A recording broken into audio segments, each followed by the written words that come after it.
Deception. This is Truth Frequency Radio.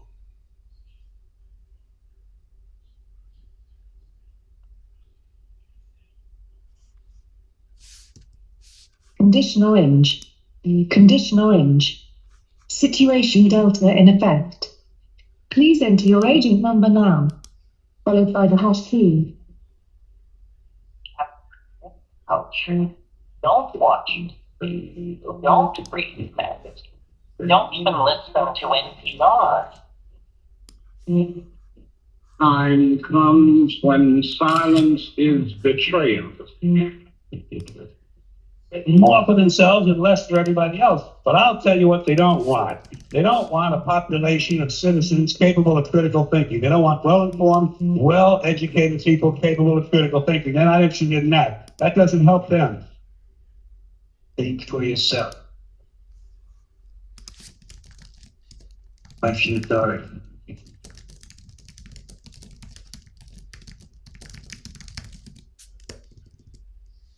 This code has been compromised.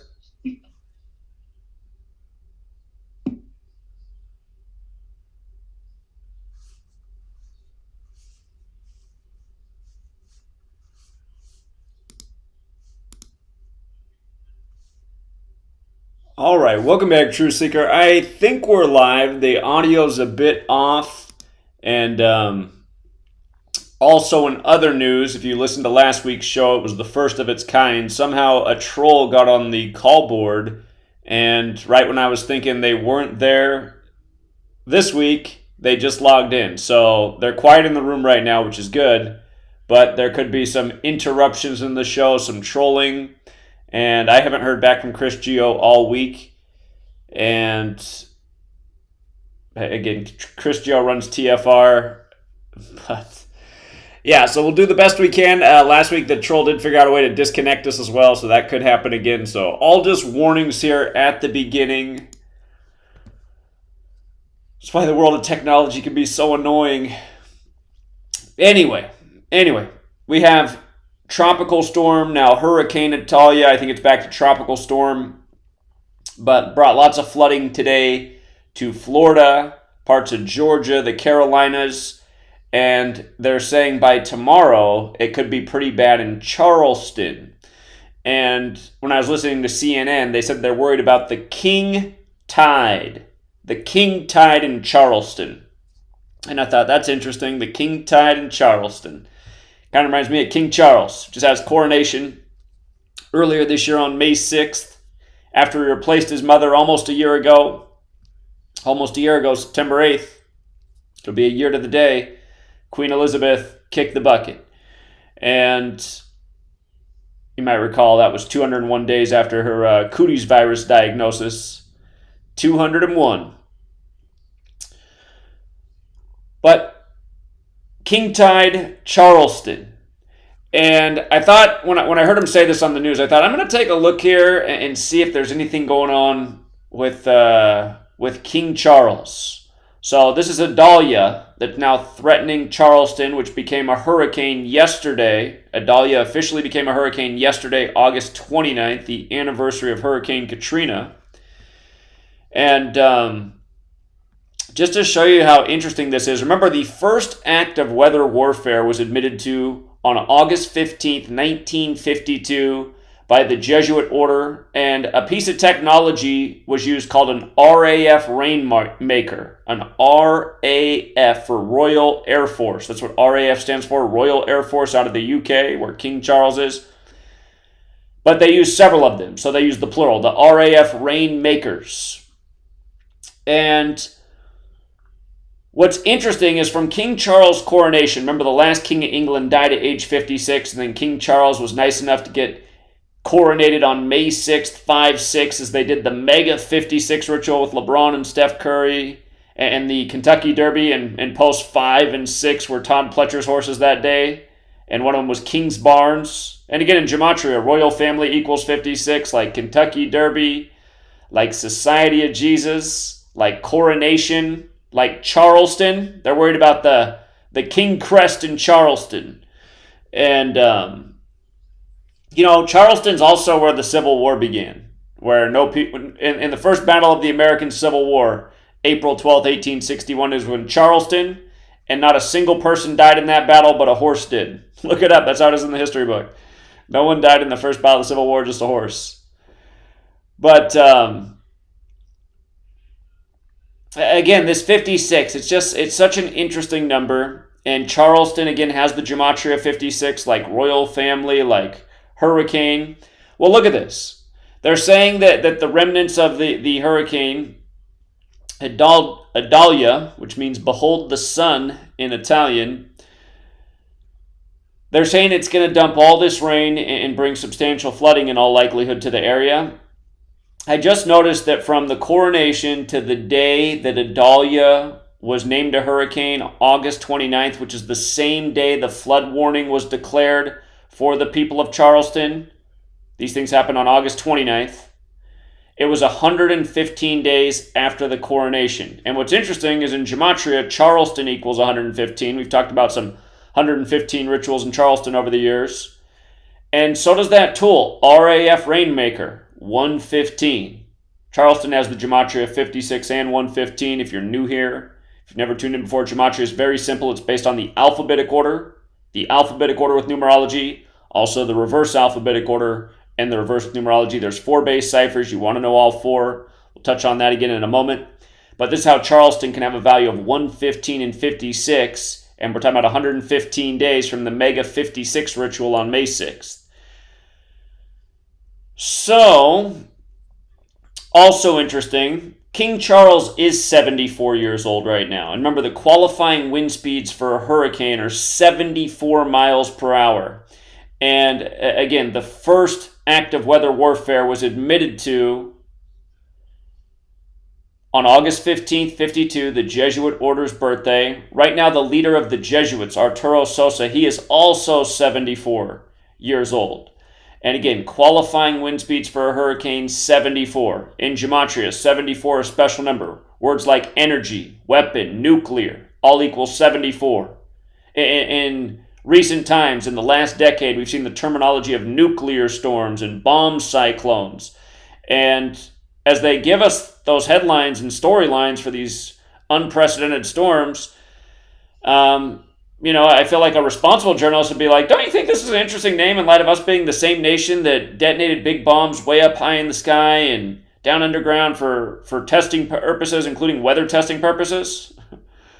Can other countries do this?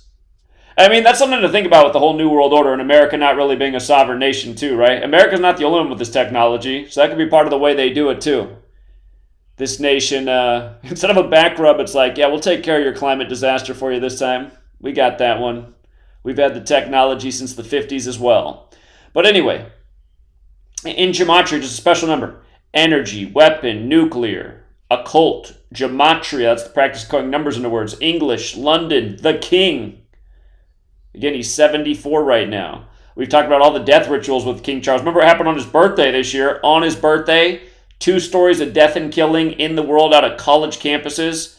Both killings were supposedly the day prior, but both broke on the Monday, November 14th. The killings at the University of Virginia, Cavaliers, the football team, when Cavaliers are those who fought for King Charles in the English Civil War. Remember there's a show that got put out on NBC about a decade or so ago about a big blackout set down like in the Carolinas, Georgia region. And people are all divided because of the chaos that was in society when the big calamity came that took out the power and left people in tribes from that day ever after. Again, just think about all these storylines that are going on, right? All the capability of these Jesuits, even military technology to influence the weather. Something's been admitted since 1952. They're working up people from every angle, racially, sexually, politically, every angle. Ones we haven't even thought of yet. Just like how 20 years ago we never would have thought there'd be an argument of should a guy who identifies as a woman be able to compete against the women in college sports? I mean, just nobody could have comprehended that 20 years ago. And just like in 20 years we'll be talking about things you couldn't comprehend now. How'd they do this to us? As long as we keep allowing them to do this to us. But again, what we're trying to expose is this game, this Jesuit cabal, this New World Order that's given us this calendar, this language, who is sophisticated enough. They're very technologically advanced. We should know that with all the technology that we're aware of. But again, weather warfare, it's something admitted to for a long time, and it's something JFK touched on in a positive way, just weather control and the benefits of it. September 25th, 1961. We're nearly to the 62nd anniversary of that speech. But 74, just this big number. Words like holiday and Independence Day are 74, and killing 74, and so stabbing, and the 74th day of the year is to remember the stabbing of Caesar, the Ides of March, all roads lead to Rome, Romans 74. Big number. So anyhow, I hear them talking about king crest waves, how this could be very destructive for the historic city of Charleston. Hopefully it's not. But for whatever communities it is, just realize it does look. And by the way, another 74 is Katrina. This was declared a hurricane on the anniversary of Katrina, just like the qualifying wind speeds for a hurricane are 74 miles per hour. But the rainfalls start today for Charleston. Charleston's beginning to be impacted by it today. They're saying the worst will be tomorrow. Today is 74 days before the Superior General's birthday as well, the day after the storm was declared. And also the rains hitting today, Charleston, as it begins, where they're worried about the king crest or the king wave or the 7-foot waves, king whatever they called it. From today to the Pope's upcoming birthday is 109 days, and both weather and military are 109. And that's a number we've talked about for a lot of years with these suspicious stories when we're talking about nuclear storms, bomb cyclones. And remember, and in terms of the history of the Jesuits and 109 in military, the Jesuits are considered a military order, the military order of the Pope. And Ignatius of Loyola, the founder of the Jesuits, was recognized as the first superior general of the Jesuits on April 19th in history, which is the 109th day of the year. That's also the day the American Revolutionary War broke out. Big time fateful date in history. You know, in more recent years, it was the very Jesuit ritual, the destruction of the Oklahoma City Federal Building. Another story that didn't make sense. It's like Maui. You know, people said they felt the blast 10 miles away. Homemade fertilizer bomb, please. The plural, RAF Rainmakers, is 134, like Charleston, South Carolina. And again, just how this all lined up with it being declared a storm and the emergency for flooding in Charleston. And who's to say they're not using the exact same technology they had back then? If it ain't broke, don't fix it. So, yeah, I heard them say that. Then I saw it on the CNN front page, and I thought, the storm caused catastrophic floods across North Florida. Charleston officials are concerned about a high king tide. That's what it is, a king tide. A high king tide tonight. We got the moon, the full moon, doing extra work. But yeah, if you're new here, Gematria, the 4-base cipher, something we talked about many a times. The alphabetic order with numerology, the reverse alphabetic order in reverse with numerology. The words flood, earth, Enlil, Babylonian god of flooding, the exact same in all ciphers with the alphabetic order equating to 52, with numerology equating to 25, and with the reverse alphabetic order all equating to 83. Again, that list of words, flood, earth, Enlil. And the word devil's the same in all 4 as well. Devil has some parallels with Enlil. But again, Genesis 8:3, where the biblical flood ends after 150 days. Today's date, August 30th, 830, this historic flooding all over the region in the southeast. And remember, when Maui got wrecked with the flooding, it was on the 8th day of the 3rd month. And then the word fire is 29. And exactly 29 weeks later, it's burning up. Or 29 months later, it's burning up on August 8th, as we've been talking a lot about in Maui. And again, when Maui flooded, it had 52 date numerology, and they said it was the worst flooding in 25 years. The interesting thing about Genesis 8:3 and the flood ending after 150 days, the word Illuminati is 150. And it's really clever how it's all thought out. And just part of me wonders, like, was that the plan when they did this, to continue to work until they were sophisticated enough to be able to influence storms? Or is it that I'm thinking in this modern day man thought where like magic's this silly thing and it would take very sophisticated technology like they started to talk about in 1952. How much of this is magic? I mean, spelling. Sometimes I look back at history on crazy things that happened and I think, wow, look at the date on that. That's amazing. I don't think there was any military technology like that. There definitely weren't planes. So, anyway, I mean, that is the one thing to think about. Does magic go beyond Disney films? But yeah, the high king tide tonight in Charleston. And if you haven't seen all the 74 stuff we've been documenting with Charles all year, I mean, this only makes sense. We just saw what they did with Hurricane Hillary, declared an emergency on Bill Clinton's birthday, from one Jesuit to another, Gavin Newsom to Bill. And we definitely saw what they just did in Maui. So, I mean, to sync up the king tide with Charleston, it just seems kind of like a no-brainer.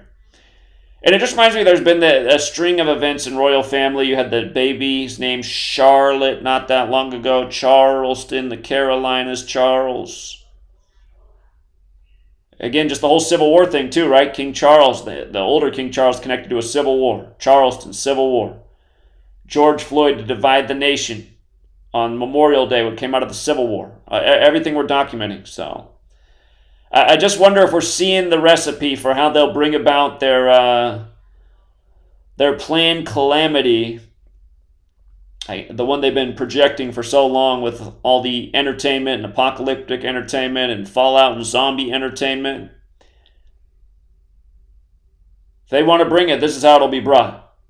Natural disaster with all the dominoes set, people already, up doo-doo creek without a paddle. Broke, hungry, no power, now every man for himself. You guys ever think about how that's also part of our culture to like go away from home and leave the neighborhood and be in a different state and travel abroad and spend your life somewhere other than where you were? I mean, that's like a pretty normal thing. There's not a lot of people that stay around their original neighborhood. They might come back later in life. But I just think about how advantageous that is to the cabal. Because it's like nobody really has any community. Nobody really knows anyone. It's cities full of people who are perfect strangers. And, of course, there's exceptions to the rule. But for a lot of people, they don't know their neighbors. They might live in an apartment complex with 1,000 other apartments, and they might know nobody else in it. When they go out to get the mail, they got their earbuds in. They're looking at their phone. No time to meet anybody. They're communicating with everybody who they used to know that's all spread up all over the world. It's like they want to stay in touch with their group of friends, but now they all live in different places. And now they don't pay any attention to anyone else around them. We live in the funniest of times, man, but... Yeah, a few more things about this Idalia. It means, again, behold the sun in Italian. Behold the sun. Jesuits, sun cult. But behold the sun has that gematria 52 and 56, just like hurricane. Remember when Gavin Newsom declared the emergency on Bill Clinton's birthday for Hillary? It was 52 days before his 56th birthday. The word Pope is also 52 and 56, interestingly enough. And Tropical Storm Idalia, what its name began as, 127, the number that's all over what happened to Maui. And we've just been building the 127 list since what happened to Maui happened. We realized just recently that the governor of Maui, Josh Green, had updated some recent statutes for the powers the governor has in the time of an emergency over housing. And it was Chapter 127A. And he signed off on it right before he flew out of town to be out of town for weeks, and he was out of town when the fires happened. He flew back after, but he was scheduled to come back on August 15th, the Jesuit order's birthday. And if you missed my work on who was governor when the fire began, it was the lieutenant governor, because Josh Green was absent from Hawaii. The lieutenant governor, Sylvia Luke, she went to University of San Francisco, the Jesuit school. And what's interesting about University of San Francisco is in gematria it equals 145, just like how the fires in Maui happened on the day, leaving 145 days left in the year. And she actually stepped down August 8th to fly out of town that day. And the man who took over on August 8th as it transitioned, because she was in charge as the governor for like 10 days, but she transitioned August 8th, and the man she transitioned with on August 8th, his last day, his term ends on Pearl Harbor Day, December 7th, 127. And then all the other 127s, if you're not up on the Maui work, you got to get caught up on that. And pretty soon I'll have the short book on it. I'm just worried that this short book that I'm putting out, I'm worried that it's going to sell like the worst ever because everyone already forgot about Maui. Just because the media is burying it, not even paying attention. I mean, just so many questions that, I mean, seriously, like that should tell everybody everything. They told us it was the worst wildfire, the most disastrous and deadly in over a century. And just like the media coverage, or like there's no investigation. There's no one asking about why do people look like they got hit by Pompeii. It's just on to the next. On to the next thing. Craziest fire, people look like Pompeii victims. On to the next news cycle. I mean, come on, we need answers for that. We're providing answers over here in this community. It's just, yeah, these people need to be held accountable for the atrocities they do, and this thing they just pulled off in Maui. It's one of the sicker ones ever because it's a lot bigger death toll than well, I was going to say what's been reported in the past, like with Paradise and other places. Yeah, these people just aren't getting held accountable for anything. These people are getting away with murder literally because they have a weapon that they can just blame on nature. Isn't that awesome?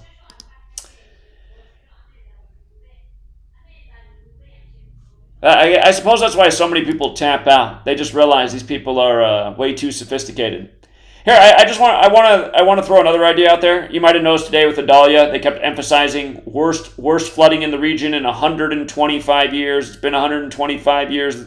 Here, just to read their little blurb exactly. Strongest storm to hit region in over a century. This is Idalia today. With maximum winds of 125 miles per hour, Idalia was the strongest hurricane to make landfall in Florida's Big Bend region in more than 125 years.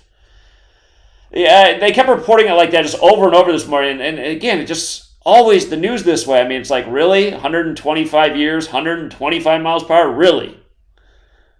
And again, Gematria. I'm looking at them calling it nuclear storms. Hey, think about this. Vladimir Putin recently said that if he uses nuclear bombs against Ukraine, he'll use tactical ones. You know, they're not as lethal, but they're very specific. So he alluded to this new, more type of advanced nuclear bomb that's not maybe as deadly for a region, but maybe very deadly for a certain spot where it's aimed. Anyway, who knows what kind of weapons and technology they've developed over all these years. We only get to know what we get to know. But they keep saying nuclear storms, the history of testing. Isn't it interesting that nuclear bombs in Gematria equals 125? Is it possible that they're detonating some kind of explosive, some kind of accelerant to boost the devastation of these storms, to sell the climate change agenda, probably also to come in and take land that they've had their eye on? You know, get those fire sale prices, those flooded out prices, those look, all your stuff's gone prices. But yeah, the 127 thing, you guys, even a little joke the other day in New York City. It was just yesterday. Already feels like it was 10 years ago. But they said a 127-year-old water main gave way in New York City's Times Square. 127, the 31st prime, 31's the 11th prime in the 11th state, where buildings 1, 2, and 7 fell in the new Pearl Harbor, where again, Pearl Harbor was on December 7th, and Josh Green was at the New York United Nations talking Green New Deal right before Maui caught on fire on the 12th day of the 7th month. Again, Moana about the green stone restoring the dying island. The Rock, who plays Maui in the film, announced it 127 days before Maui caught on fire. And Maui's the Polynesian fire god, and Polynesia's another 127, but so is Scottish Rite of Freemasonry and Bavarian Illuminati. And again, going back to the Jesuits and the history of weather control, the Scottish Rite was created by the Jesuit order. So was the Illuminati, founded by the Jesuit Adam Weishaupt. So, again, all roads in Gematria lead back to the same trail. And again, for all the people out there in Florida, Georgia, and the Carolinas, hope it's not as bad as they're saying on the television. You just never know. But again, the storms that we are getting, we need to look more into them. Is it the work of taxpayer money that developed this technology over all these years that's being used to make these storms worse than they need to be? Okay. We are coming up on a commercial break, and after we get back, we'll be taking your calls, 213-233-3998. We're going to go 510-707-513-8220-206-346-803-916. When we come back, and call in and get in line, you'll definitely get on the show tonight. There's supposed to be music right now, but I don't hear it. It might be one of these nights where the audio is a little bit off. So, okay. And thank you. Thank you to the super chatter. I appreciate that very much. Thank you, Nathan. Nathan says he brought up the 52 artificial rainstorms in 52 days. Time Magazine related video. I think it was 52 artificial storms over 52 weeks, right? One of artificial storm a year. 52 countries utilize this technology. Hilarious. Huh? Yeah. Well, I don't hear anything. There's supposed to be sound. If we don't have one of these sound nights, the only problem with going through the commercials is that for the people who listen on TFR, the show's all messed up. Number 3 is activity. There it is. Activity is what you do. So our lives, first of all, are affected by what we know. Second, our lives are affected by how we feel. Third, our lives are affected by what we do. It is so important to understand this. If you want to influence and help people, here's the key. Success is a doing. You've got to actually do it. Activity is high priority in the life process to try to get maximum benefit out of what we have available. Activity. Now, here's an important question. What is your philosophy about activity? What about hard work? What about long hours? What about full days? If you're doing something, how hard should you go at it? How much time should you put in? Everybody has to develop their philosophy about activity. Let me quote you. Old Testament says, 6 days activity, 1 day rest. That's called philosophy of ratio of activity. Extendivite, a 7-herb combination made from garlic, cayenne, hawthorn, bilberry, ginkgo biloba, valerian, and milk thistle. Extendivite feeds our body with the right nutrients to keep us healthy. Just listen to what Arthur has to say.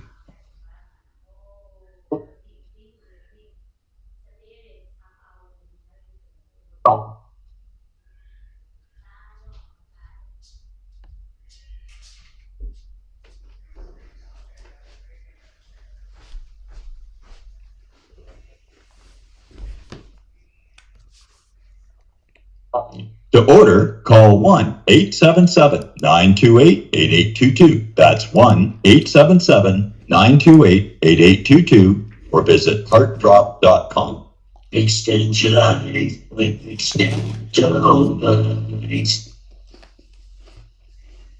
Greetings, Earth Explorers. My name is Brooks Agnew, and I am your host on X Squared Radio every Sunday evening at 8 p.m. Eastern Time on the Truth Frequency Radio Network. This is where the past meets the future. We explore the mysteries of the universe and of the Earth. We might go a little past your imagination, but have no fear. You will be safely traveling with us. We will dissolve the propaganda of dangerous people with dangerous plans for the planet. We will discuss the latest technologies and challenges for humankind. We will discover the safest place for you to stand when the thinkings and doings of mankind come flying apart, and how you can be one of the people that helps put it back together. Join us.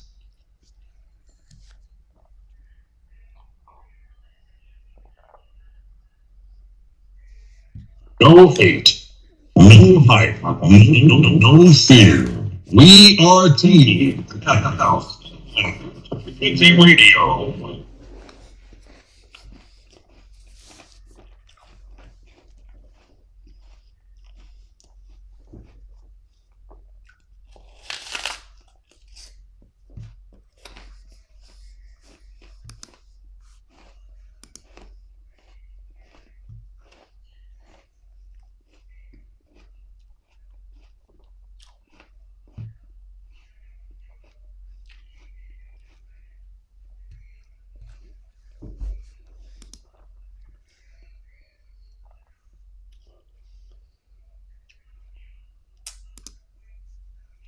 Sorry, guys. The audio's on tonight. It's more off than normal. I think there's actually music right now on TFR. But we'll do our best. All right, let's go out to 510. 510, you're on.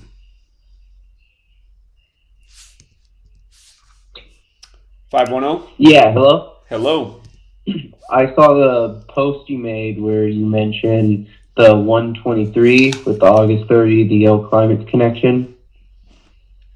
Right. So I saw Florida coast where it hit the Hurricane Idalia. That equals out to 123. It's in full English gematria. What equals 123? Florida coast. Hmm.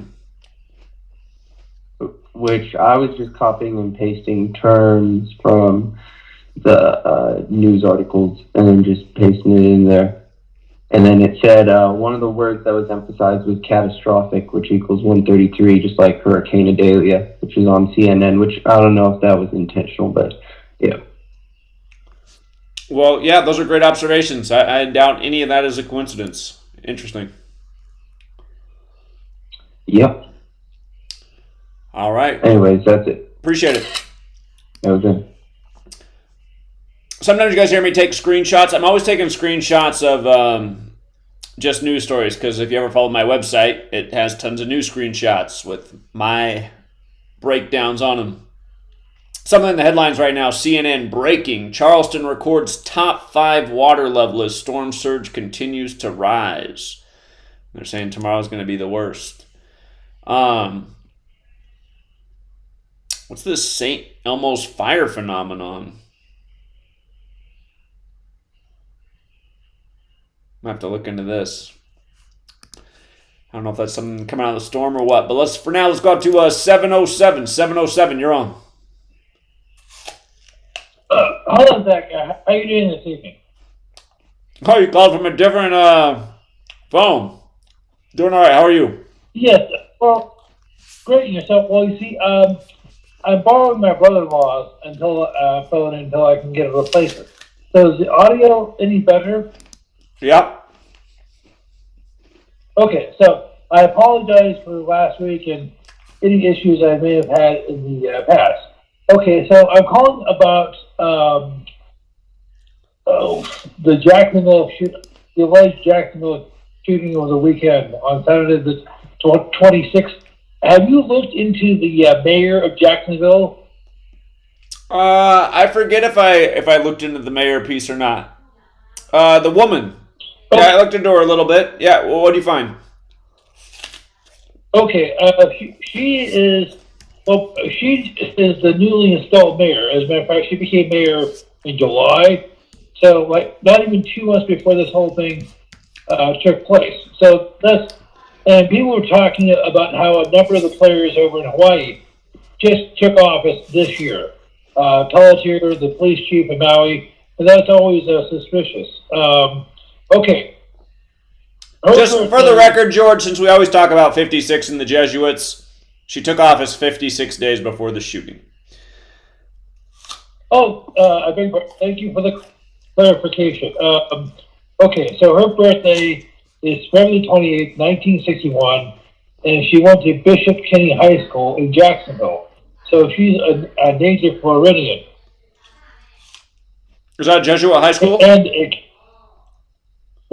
Catholic. Catholic, okay. but for all intents and purposes, you could say Jesuit. They run all the society. The Jesuits are Catholic, right? Okay. So now it's interesting. Her birthday is February 28th, 1961. So prior to getting to politics, I guess she was a newsreader at a local TV station, I guess in Jacksonville, for over a quarter century. So she knows all about propaganda and mind control. I don't know this for a fact, but she's probably worked with the CIA before. Okay, now I know you said before you don't like it when people speculate. You just want people to present facts.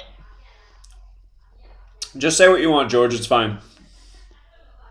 Okay, so as I said, she was in television for a couple of decades prior to this. So she knows all about press conferences and people giving emotional responses and people saying things like, "Oh, this is a dark and terrible day," or "This is the worst tragedy of our life." So she knows all about that. So now, in terms of what happened on Saturday, it all seems a little contrived. Now, I suppose it could have happened. I'm not saying it didn't, but it seems. Now, is it possible the shooter was under some sort of like MK Ultra or something along those lines? You're saying the mayor? I don't know, the alleged shooter. Or was it Palmer or whatever his name was? Well, it was a perfect ritual. His name equals 127, the shooter, and it was on the day leaving 127 days left in the year. Everything was perfectly aligned, so if there was a real shooting, yeah, I think he's some kind of mind control plant, like what they alluded to in that show, Utopia. Ryan Christopher Palmeter, 127, the shooting on August 26th, the day leaving 127 days left in the year. And by the way, 10 more acres in Maui burned on August 26th. A mysterious fire started there again that day near the site of the Lahaina burn. So, go figure. Okay. So, for the record, the current mayor of Jacksonville, Florida is Donna Deegan. That's her married name. And she is of Lebanese background. I forgot her maiden name. But, for what it's worth, she is the 9th mayor of Jacksonville since they consolidated in 1968. Now, she is the 45th mayor overall, so I guess they're different. So, do those numbers strike you as odd? Well, people might recall that on March 27th, we had the mass shooting at the Nashville Private School, Building 33, and we said from that shooting, they were predicting to another significant shooting coming on August 26th. They said that 152 shots were fired at March 27th school shooting. August 26th was 152 days later. Mass shooter has that Gematria 152. But the funny thing about the Nashville, where that shooting happened at, and this one in Jacksonville, is that Andrew Jackson died in Nashville. And, of course, Jacksonville is named after Andrew Jackson. So, little presidential clue. And Jackson did have an assassination attempt on him, but he survived. So, see if... Okay, so if I could just one other thing regarding this. Now, you talked about the similarity between this shooting and the Buffalo shooting last year. However, have you considered the similarity between Jacksonville and what happened 7 years ago at the Pulse nightclub on June the 12th, 2016? Now, granted, the circumstances were a little bit different. The majority of the victims, or the alleged victims at the Pulse Club, were homosexual because it's a famous gay bar in Orlando. And there were something like 102 victims, and 53 were killed, and 49 were wounded, or the other way around. So that always, those numbers strike me as suspicious. But the chief of police of Orlando at the time was John Mina, M-I-N-A. Not to be confused with Mena, Arkansas. And it turns out that he went to a Catholic school. Okay, I don't have his profile in front of me, but he went to a Catholic school in New York City. Okay. And now, prior to what would happen just over a year later, on October the 1st, 2017, it was the Paul's Nightclub shooting was allegedly the deadliest shooting. Right, that was in Orlando. That was Orlando shooting. Okay, so, as I said, allegedly. Did it happen? Good question. Suppose. I mean, but there again, with almost everything, these events, I had to ask myself, one, did it actually happen? Were people actually shot? Or did people actually die? Maybe yes, maybe no. But also, did it go down exactly as they say it did? Did the alleged gunman actually kill anybody? Or if he did, was he under some sort of mental manipulation? I had to ask myself about all these events. Because long before I even heard of you or Gematria, I began to notice the pattern, what appeared to be a pattern about all these shootings and bombings and so forth. Wait a second. There has to be, it seems as if somebody is orchestrating these events. Without knowing about the numbers or anything like that. So you had to ask yourself, is there some sort of cabal? Is there some sort of organization who is pulling the strings behind the scene? But when you say that, it's like, oh, George, oh, come on. That's ridiculous. These things are all organic. And could I just make one last point? Sure. Okay. Now, as I said, in a matter of days, you have these events taking place in Florida.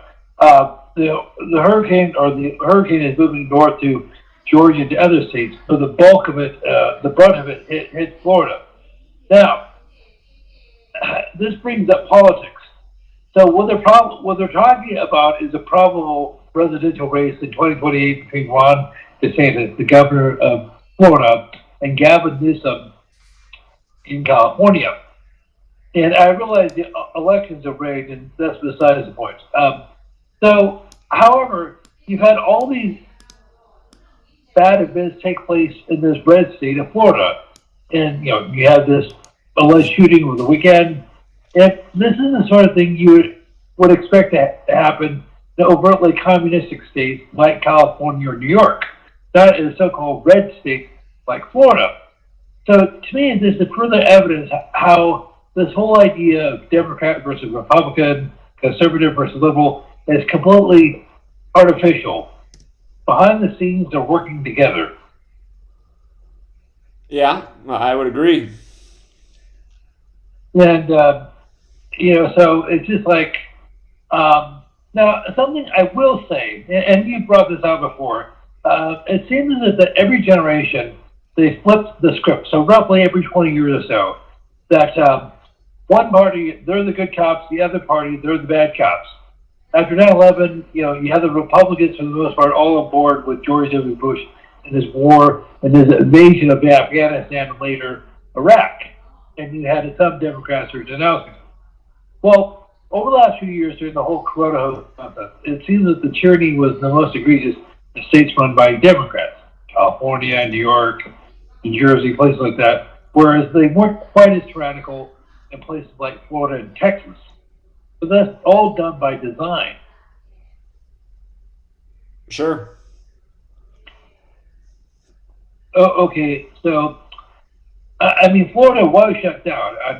Only for about not quite 6 months, but it was shut down. It wasn't quite as long as, say, California. So, anyhow, I hope, I hope my audio is taken care of, and I know you have other calls. So, when would you be available to go on with Johnny next? Whenever. You can just reach out to me. Okay, so the next time you're on, I'll make myself available. Okay. All right. Sounds good, George. So we'll have a good... Yeah, you take care. Thank you. All right, let's go out to Ohio, 513.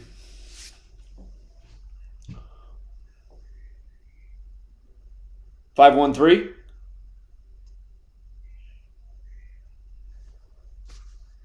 (513), just listening. Okay. Let's go out to 832. Houston. 832. I guess we got some listeners. Let's go out to Seattle, 206. Uh-oh. There you go. Feel sick? You're on. I'm on, man. What's up? Good to hear you tonight. Appreciate I got that. connections. Do you want to hear my 127s first? Sure. I got some new 127s. Okay, so Kratos. Have you heard of Kratos? Kratos. Kratos.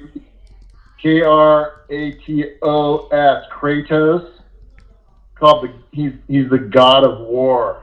Okay. Okay. And that equals 127. Kratos does. The connection.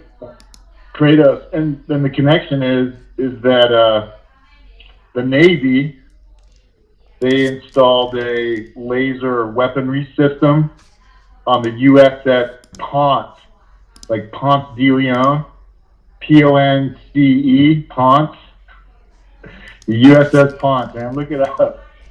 You know, Ponce means pimp, which is funny. That's just a side note. The company, or Booz Allen Hamilton, I think, was responsible for the laser weapon system. That's a laser switch system that they have going on right now. I think it was 2014 when they installed it on the USS Ponce. Anyway, the manufacturer of the laser system is a company out of San Diego, and they're called Kratos. Okay, Kratos Defense and Security Solutions. Okay, so I looked at Kratos and I found out that it's the Greek god of war, right?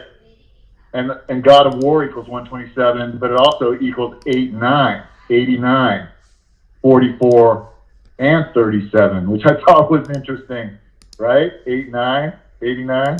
Seriously, there's a lot of 89, but the other name for the Kratos, well, they got Kratos. Okay, Kratos Defense on a 52 number. If you want to talk about 52, Kratos Defense equals 52 and 74. Okay, it's in the Wikipedia. It just says he's a cruel striker, which equals also 84. Kratos equals 84, 21. Real significant numbers, man. Anyway, they also call it the Ghost of Sparta, but this is the company that manufactures the laser beam security or the defense, and it's only installed, according to Wikipedia, it's only installed on one ship called the USS Ponce. Okay, and like I said, Ponce is.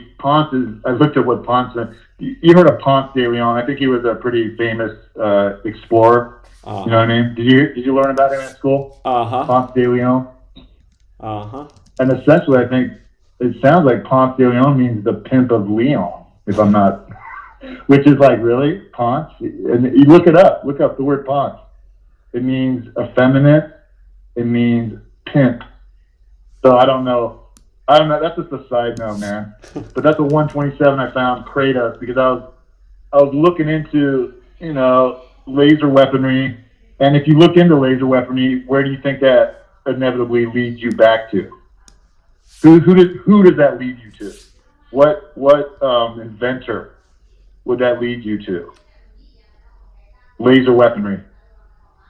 I suppose people would say Tesla. Tesla, totally Tesla, dude. So I went to Tesla and I looked at Tesla, and I looked into Tesla. Nikola Tesla equals, talking about 38s, right? His name equals 38, and 119, right? 119 you can link to 9/11, correct? Sure. He died in New York City.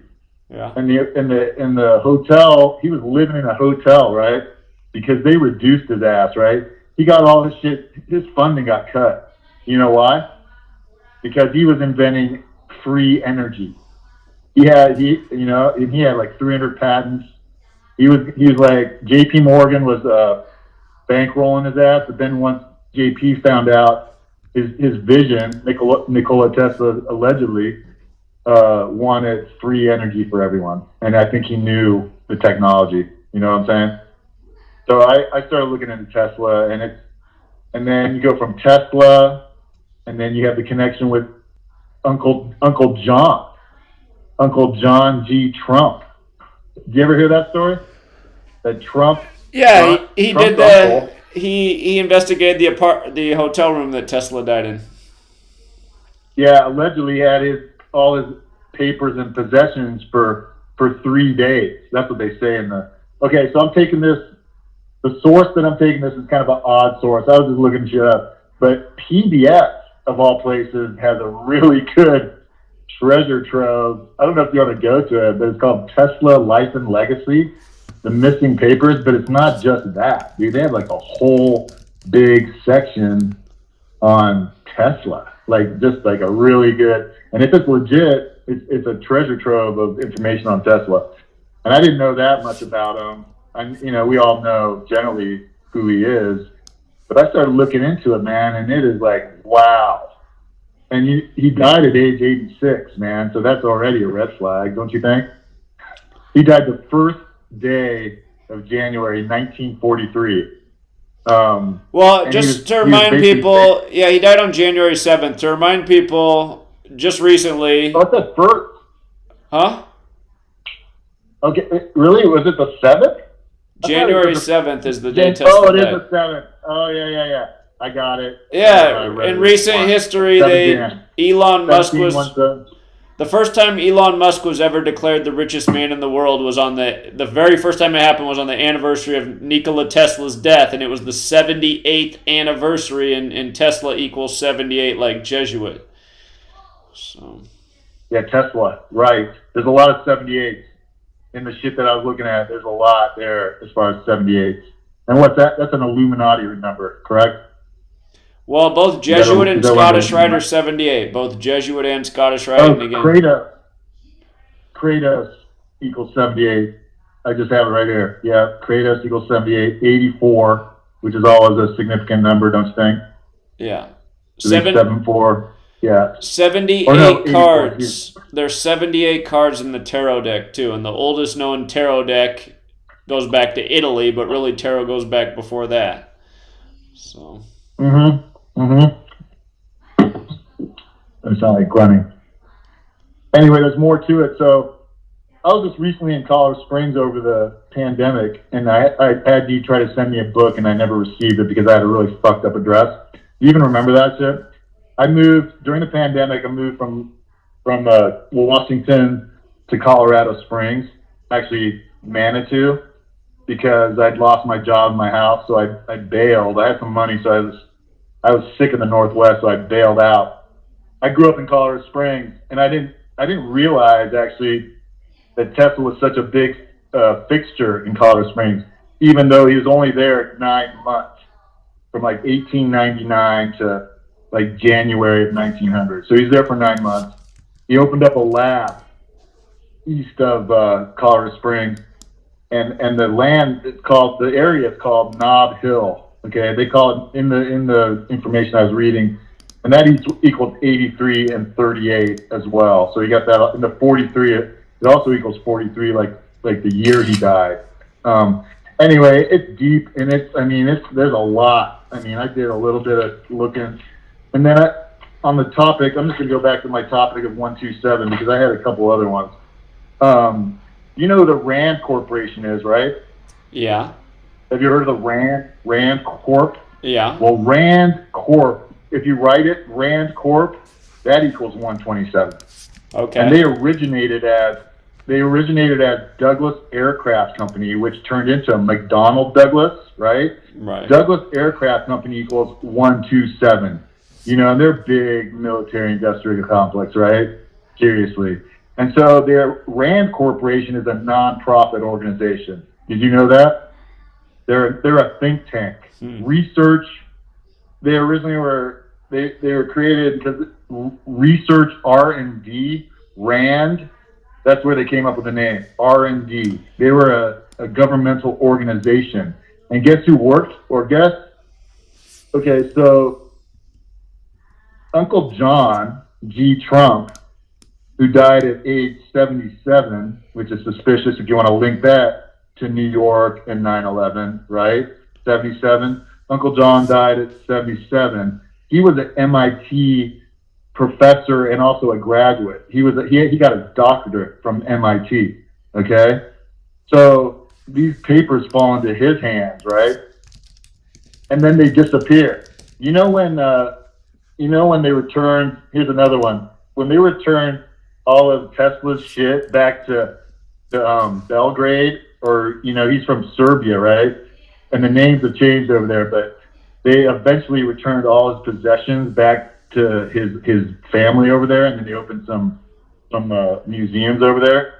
1952 is when the United States, basically returned his information back to Belgrade in 52. I thought that was interesting, don't you think?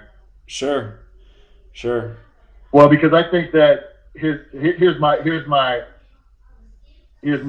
don't know if to call it speculation. It's not speculation. It's just my hunch is that what we see as weather warfare and what a directed energy weapon, it all came from Tesla's research that was absconded, right? Co-opted research when he died, but they made him poor. You know what I mean? They made him poor. And I'm going to leave it here because there was a quote. Oh, it's over? We got a commercial break. Yeah. Sit tight, we'll be right back. I know I'm long-winded. All right, man. Okay.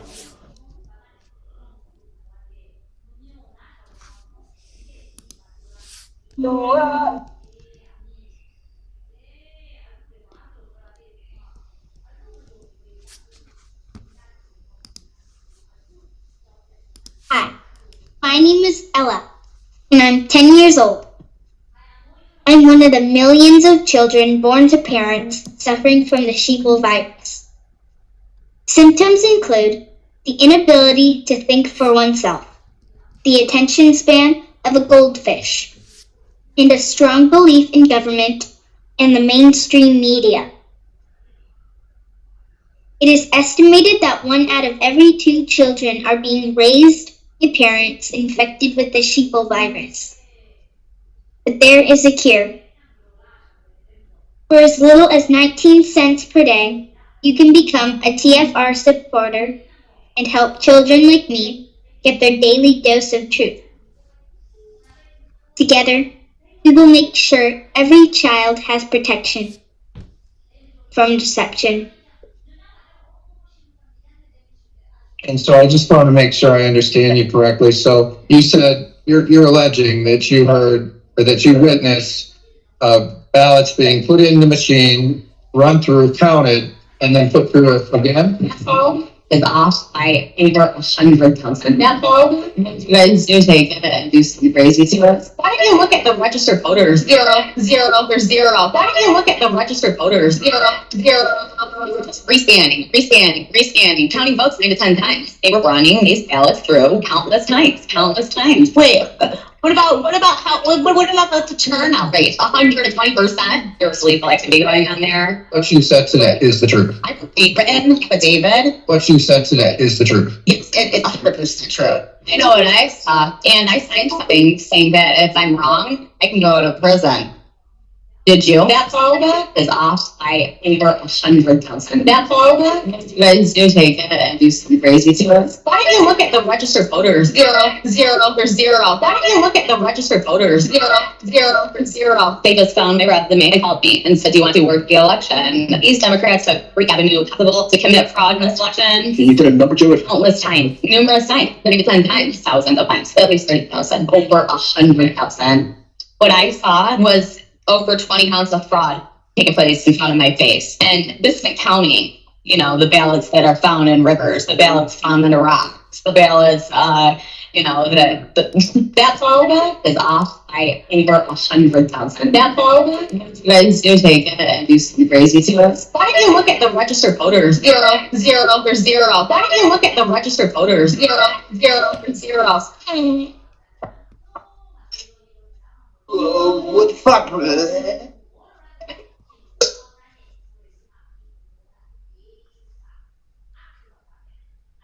Tuned into the truth frequency. We are TFR.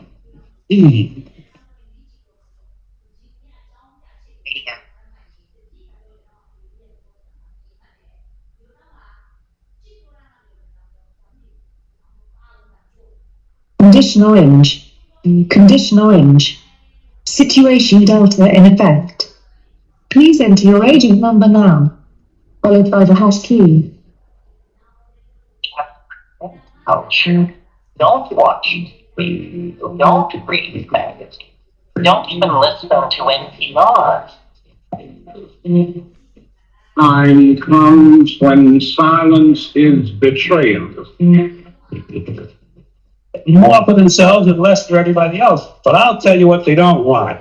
They don't want a population of citizens capable of critical thinking. They don't want well-informed, well-educated people capable of critical thinking. They're not interested in that. That doesn't help them. Think for yourself. Question authority.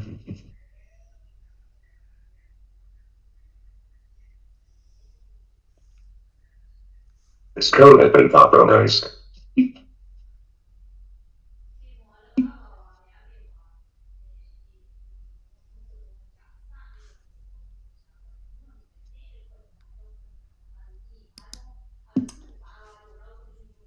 All right, I think we are back, True Seeker, again, because the audio is off. It makes it a little bit challenging. Go back to the caller, let him finish his thought, and then we'll get to everybody else who's on hold. But something that stood out to me about the Rand Corporation's establishment date is that it was established the day that Israel was born, May 14th, 1948. So that might be a parallel to look a little bit deeper into. The Rand Corporation, born the same day as Israel. If you want to finish up real quick, Eric, there's several other people on hold, but go ahead. All right, I'm going to be quick. Okay, I'm going to be quick. So here's some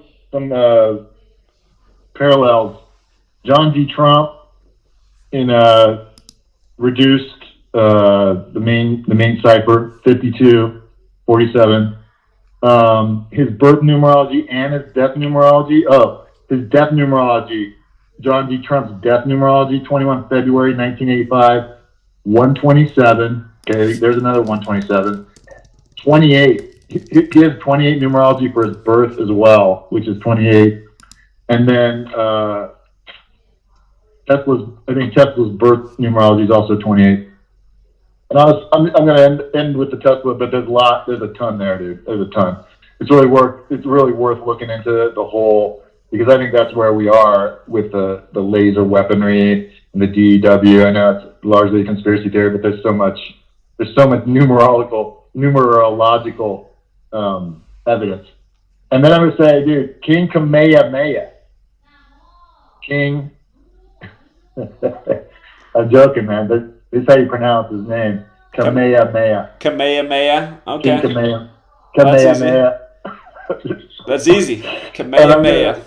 Okay. Yeah, King Kamehameha. I learned that, I think it was the Brady Bunch, man, because they went over there and they were talking anyway, my mind control, the programming, I remember the King Kamehameha. Anyway, one last point.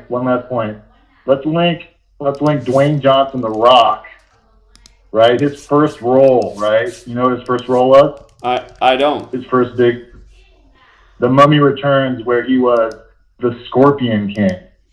Okay? What's the Scorpio parallel to the Scorpion King? King Charles is the Scorpio King. That's all I'm going to say. Yeah. And you mentioned King Charles, right? Earlier in this. But so there's a parallel between, Scorpion King and Scorpio King, and then all that's involved in that, and a ton, right? But I'll leave it there, man. Let other people get on. All right, appreciate it. Thanks, Eric. Take care. All right, thanks. Talk to you soon. Later. All right, let's go out to 803. 803, you're on. Oh, hey, Zach. Yeah, what's up? Hello? Hello. Yeah. Have you heard of Walter Weiss? Walter Weiss? Yeah, he's like a 7-day Adventist and zoologist from South Africa. Yeah. Yeah, he has some good. I think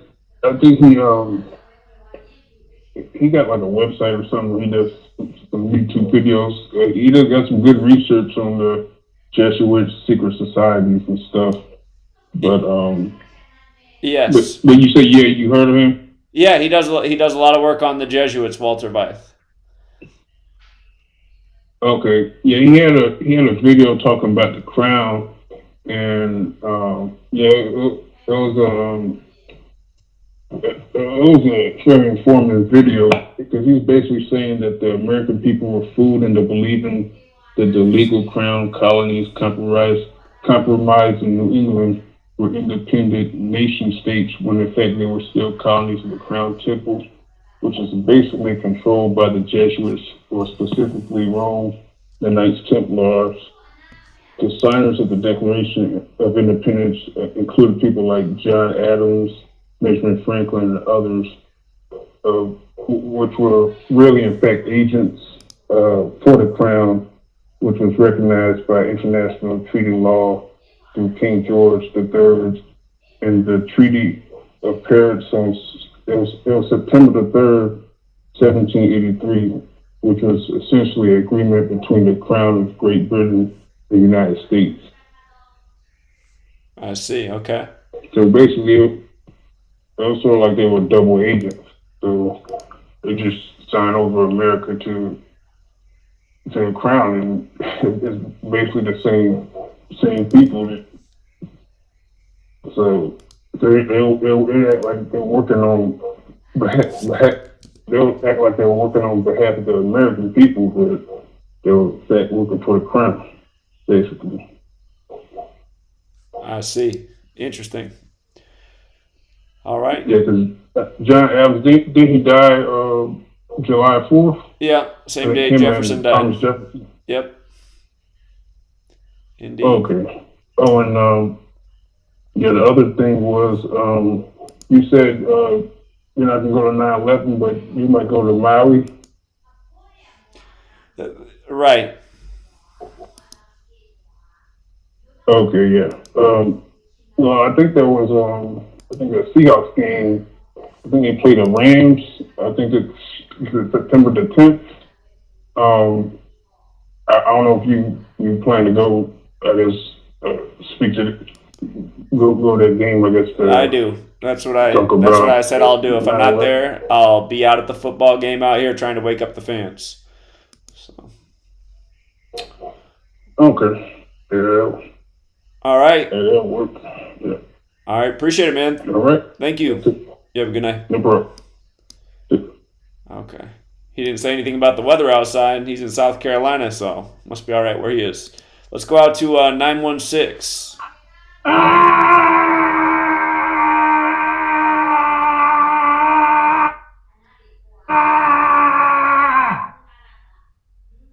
And?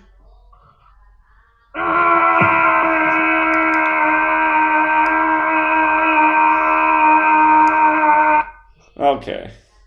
God. What does trolling pay? Like, who's gonna sit on hold just to do that? Come on, man. These trolls are pathetic. 708.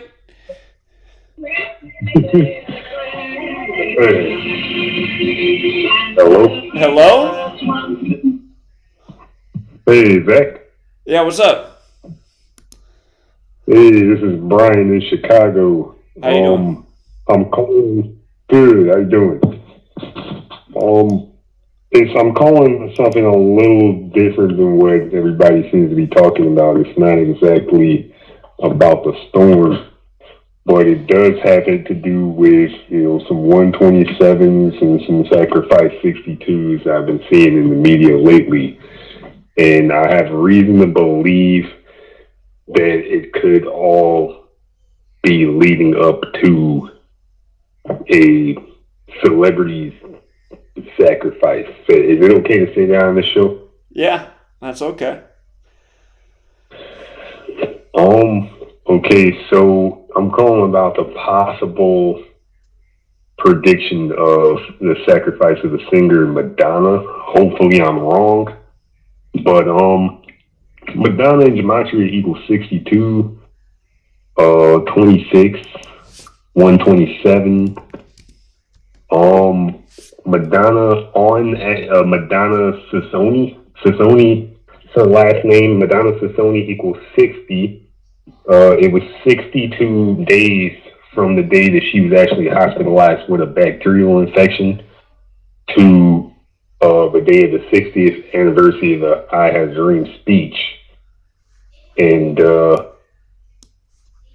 you have bacterial infection is 113 and 85. And Madonna's very first tour was the Like a Virgin tour in 1985. So you got that sacrifice number there. Plus, I noticed that like today there was actually something really interesting in the media about. Well, let me cover like something else first. Okay, so Madonna, actually in the Team USA in basketball beat Jordan 110 to 62 the other day. It was what again? So the score was 110. But what was 62. The game? I heard the score, but what was the game? USA versus Jordan, and Jordan, equals 62. Yeah, right. Okay. And Obama just turned 62. Chicago connection. Oh, really? Yeah, that's interesting. You also have, like Jordan is famous for his part during the Ottoman Empire days, where it was actually famous for a trail leading to a city called the Holy City. I believe it's pronounced Makkah al-Makarama, and that equals 123. And I believe it's the day leaving 123 days left in the year, if I'm not mistaken. Yeah. Yeah, so the name of the city equals 123. It's actually the city that they use a trail to transport to from Jordan. And there's a lot of interesting stuff in there. Like it seems like it's because like how Paris, France, and Masonic law equal 110. Okay. I know. Like, could you maybe educate me on the connection with the city of Paris again? Well, again, Paris is the home of the Jesuits, and it's where the Scottish Rite came to power. And Paris, France is 56, like Society of Jesus, and the plural Freemasons. And we know how much that 56 comes up. But yeah, and again, you think Washington, D.C. is 56, and it was laid out by the French Freemason Léonfant from Paris. And just the history of Paris and D.C. A lot of the founders were studying in Paris too at the beginning of the country. Right, that's really interesting. Did you know that Madonna and Whitney Houston and Michael Jackson are all August babies? Yeah, all born in August. Yep. Whitney Houston actually died on February 11th, 2012. Sudan is a 211, has a 211 area code, actually South Sudan. And actually, if you actually type in, I believe South Sudan 211, or South Sudan area code, that equals 211. And Sudan itself equals 31, and she died in California, which is the 31st state. And Whitney Houston's full name is Whitney Elizabeth Houston, and that equals 110. And I heard so Madonna is actually half French Canadian and then half Italian. And you heard about the pop singer recently, I believe his name was Salvatore Cotongo. And that he's Italian pop equals 113. The pop singer died. Right. And it seems like there's a lot going on with like the numbers for Italy and the numbers for France lately. Yeah, and I'd say always. I mean, when you start to pay attention to these things, you start to catch on. But yeah. Anyhow, I appreciate it. Lots of interesting information. Yeah, we got lots of people on hold though tonight, so we got to keep it moving. But thank you so much. Great research. Okay, thank you. Have a good night. Yeah, take care. All right, let's go out to 618 Nashville. You're on.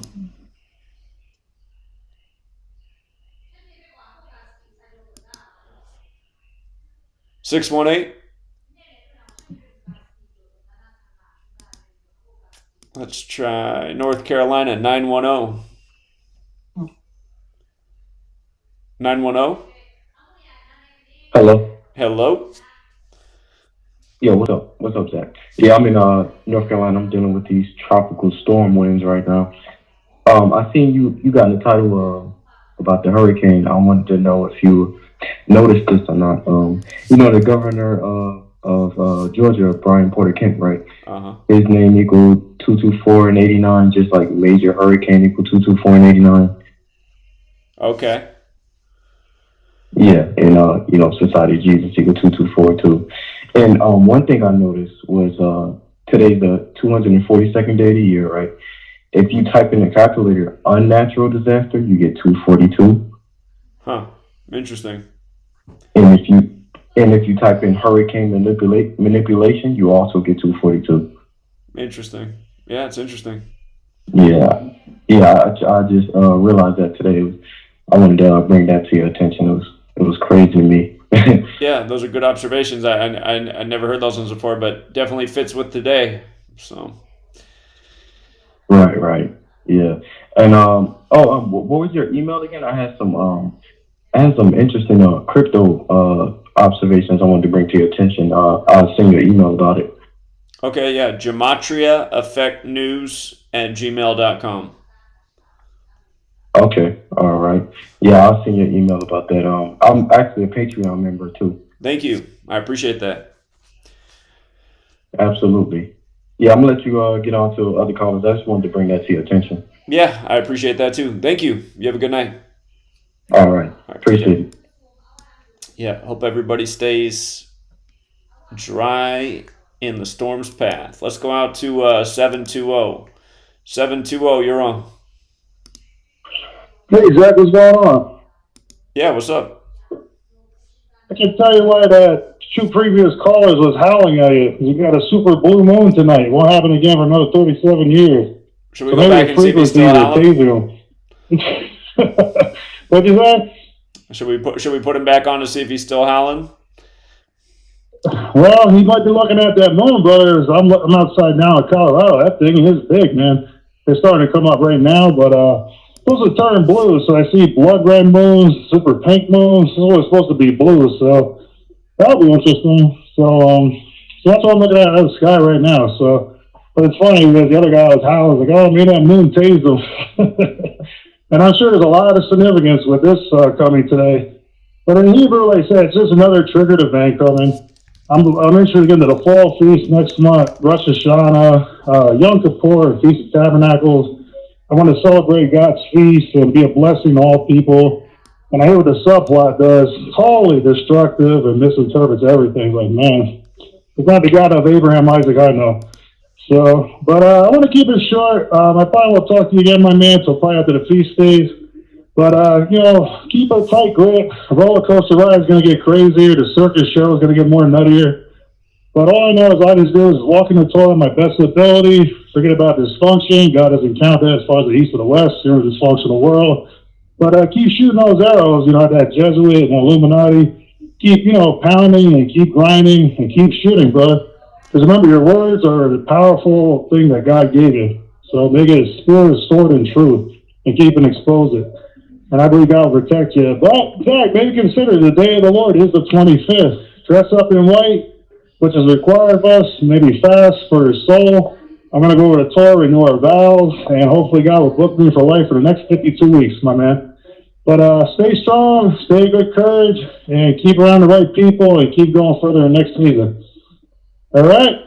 Appreciate God bless that. you. Thank you. You too. You have a good All right. good night. Take care. Bye-bye. That was by far his shortest call ever. All right, let's go out to 941. What's going on, 941? 941, Florida. Hopefully Florida's all right. Let's try out California, 650. Hey, Beck. Hello. Hey, so on this topic of the blue moon, today Netflix is releasing a documentary. I don't know if you can pull it up.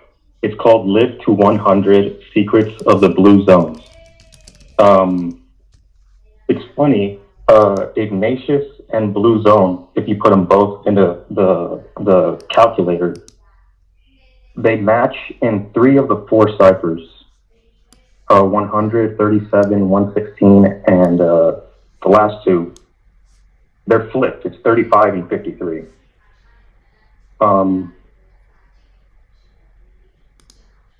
Yeah, the color blue has just also been in a big topic right now after the DW, like the blue objects that supposedly didn't get affected by the lasers.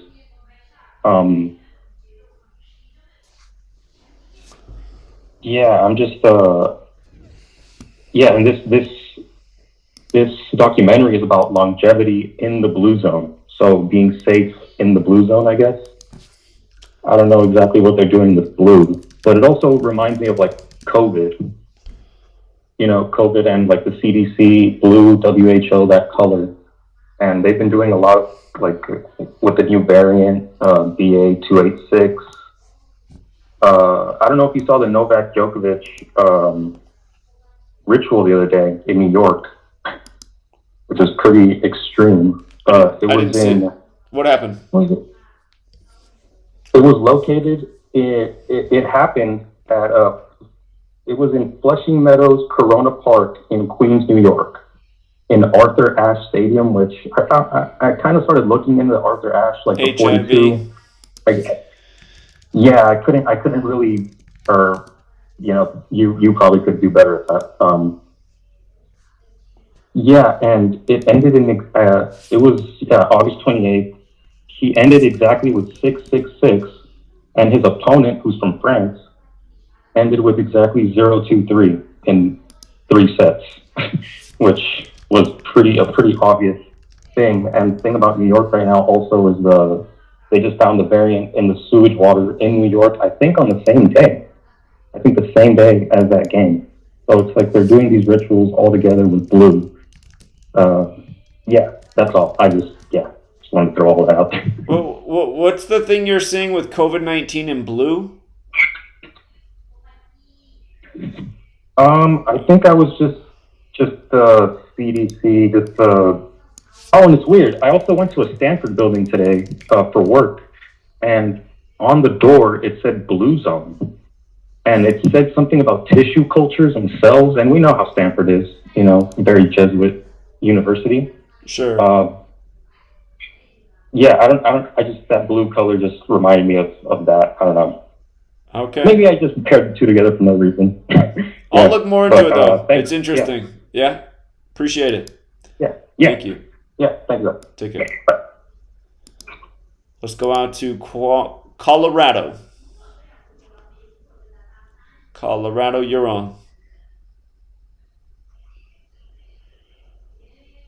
Okay, maybe they're just listening too. Oh, he came on right as I muted him. Colorado, are you there? Hello? Yeah, you're on. Hey, what's up? How you doing today? Doing all right. How are you? Doing pretty good. Well, this is regards of what happened in Maui, which when I was digging my research where I live at here in Pueblo, Colorado, there was a fire probably like a couple months down the road, and it was a little suspicious. It was here in Beulah. So I caught wind of, have you heard of microgrids? Yeah, the microgrids. Well, they're implementing this, everywhere in the U.S. Well, I'll read to us. It's rural communities that are less than 50,000, or a municipality unincorporated area that's less than 25,000, and they're resilience community-based anchor institutions that are infrastructure community with schools, libraries, hospitals, healthcare facilities, law enforcement. Well, anyways, when I was looking under that, they put out grants. I guess each city they put they bid or whatnot. Well, I looked under, and here where the fire was at in Beulah, they were accepted for a grant for the microgrids. So I put two together, and I was like, wow. So they just burned the whole spot because of what they were going to do. I mean, if you want to look into that, they're called microgrids. They're trying to implement that now. So that's all. I will look more into that. I appreciate the heads up. Thank you for your research. Hey, no problem. Have a good one. Yeah, you too. Have a good night. Yeah, clearing the real estate for the planned objective. Again, the ends justify the means with these people. Here's our online definition. A microgrid is a group of interconnected loads and distributed energy resources that acts as a single controllable entity with respect to the grid. We'll be right back.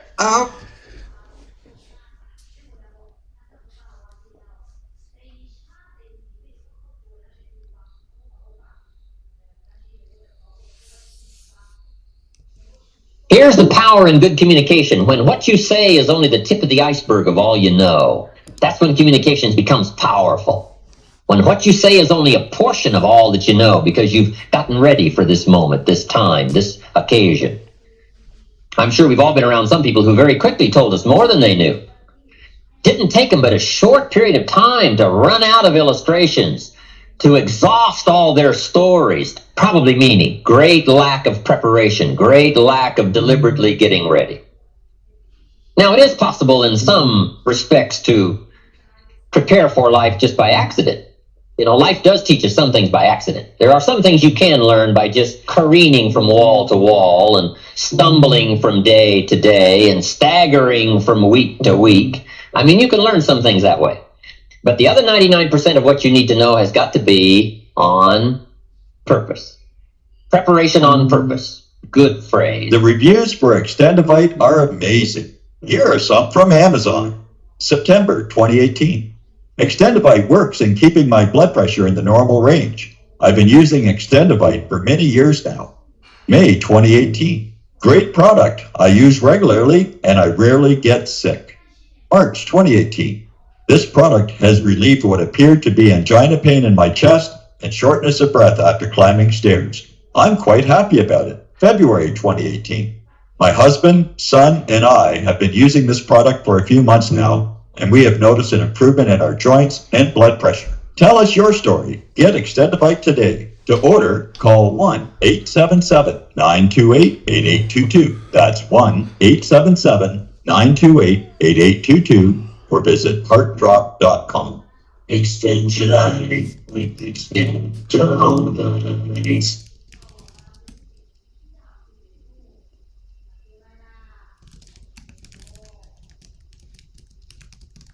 We exist in the security and comfort of our worlds. Paved paths, lights, and manicured lawns give us peace of mind that our world has been tamed, and we are its master. But other worlds exist on the edge of our sight. On the edge of our awareness, the shadows move. The woods fill with the unblinking eyes of the nightmares our ancestors warned us about. Some of us have stumbled into these forgotten realms, whether on purpose or completely by surprise. I'm Brent Thomas. Join us on the Paranormal Portal Friday and Saturday nights from 10 p.m. to midnight Pacific Standard Time as we journey into the world of the paranormal phenomena.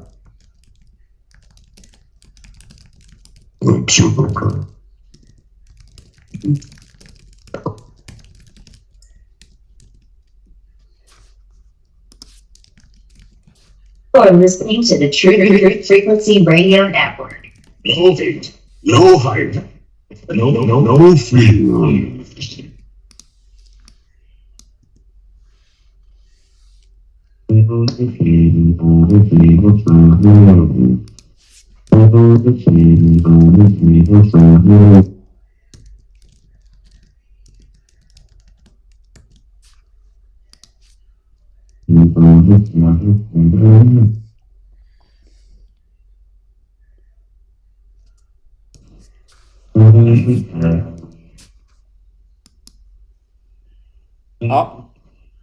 All right, we're back, Truth Seeker, and we got interrupted by the commercial break again, but the Colorado caller was letting us know about the microgrid, and again, that's the future, the 15-minute city with the microgrid.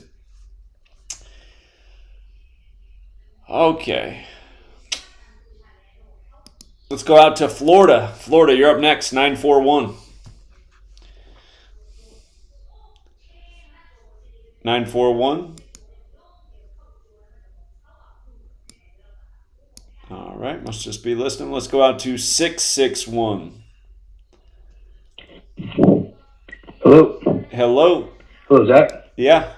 Hey, thanks for taking my call. Man, that one caller just riffed on something that I wasn't going to talk about, but the blue shirt, the blue. Pfizer's logo is in blue, and a lot of these pharmaceutical companies' logos are in blue. And he said the WHO is in blue. And do you remember when we had the back in the day a disc that could actually hold more information was the Blu-ray disc? Sure. There's something to do with the color. I'm not too knowledgeable on this, but there's something to do with the color spectrum and frequencies. So there's something to think about. And I did see a compilation that a guy did. He put together of like the first like AP news stories, like the ones that went out everywhere. And if you go back and look, man, in every single picture, a person's wearing a blue T-shirt or something blue. Okay. At least one of the people. So I think that guy might be onto something. And they also said, that was the other thing. They also said that, okay, back in like April or May of this year, they said the Navy was doing operations with a green laser marking distances.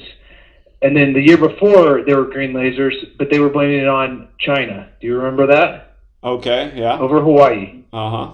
Yes. Okay. So now, then the Simpsons apparently have predicted, I didn't see it, but I've heard about it. Now, I could be wrong. Maybe people can verify in the chat, but I think the Simpsons predicted a blue ray. They basically predicted the Maui fire in some way, but it was with a blue weapon with a blue ray coming out of it. Okay. Okay. Now, to what I was originally going to call about, which is still related to Maui, is do you remember what happened on 8/8 last year? The Mar-a-Lago raid? Yeah, and what else? I forget. Olivia Newton-John died. Okay.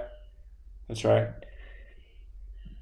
Trump's text number was 8822. Right.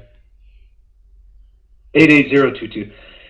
Okay, that year, okay, I'm going to bring these all together. It sounds crazy, but Olivia Newton-John's grandfather was a Jewish-German scientist named Max Born. Max Born is known as the father of quantum mechanics. He basically coined the term quantum mechanics. If you recall last year, CERN was set to be started up in April, but they postponed it to 8/8. Okay. Of last year, the day Olivia Newton-John died, the day Max Born's granddaughter, the father of quantum mechanics, which has everything to do with CERN. Now, that same week, or right around the same time, Trump had his golf tournament out in New Jersey, and he parked a DeLorean out in front. What does the DeLorean have to do with 8/8? The DeLorean has to get up to 88 miles per hour to travel in time. Right. Back to the future. Back to the future. And And there's those books that came out by Ingersoll Lockwood that came out in the late 1800s about Baron Trump saving the country and living in a tower on Fifth Avenue in New York City. There's a lot to it. I mean, Trump's mother is from Scotland. Her name is Mary MacLeod. There's a whole series about the clan MacLeod called Highlander, which is also has to do with time travel. Trump's mother, Mary, her grandmother that she grew up with on this island in Scotland, they had these stones, like Stonehenge type of thing. Her mother was actually like a druidic high priestess, her grandmother, teaching her daughter, Trump's mom like actually spoke Gaelic language, which is like, by that point, it's coming back now, but by that point it was, that wasn't too common, or practicing the druidic religion wasn't too common in the 30s, 40s, whenever his mom was coming up. So anyways, I'm going off on a tangent, but back to the Maui, to bring it all back. Wardenclyffe Tower in New York City, where Tesla built that tower. It lasted till 1901 to 1917, and then I think they took it down. They have a museum also for Tesla in New York City. Where that tower lines up, if you draw a line, it lines up perfectly, the foundations, with the Tesla Museum. If you take that line and you continue it, just continue a straight line out. After those 2 points, where the Wardenclyffe Tower was and where the current Tesla Museum is, that line, if you go on Google Earth and do this, that line takes you directly down the middle of the burn zone in Maui. Okay.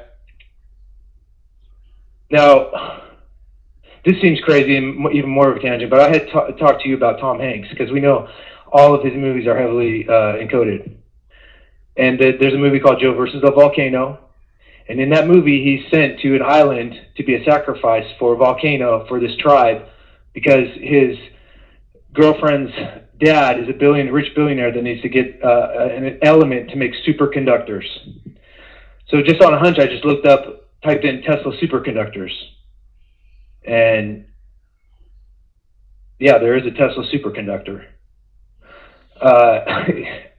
It's all weird, but I know those Tom Hanks movies are loaded with pre-programming. So there's got to be something there with Tom Hanks. I'm pretty sure he's been in on all this whole thing, and you've shown that too.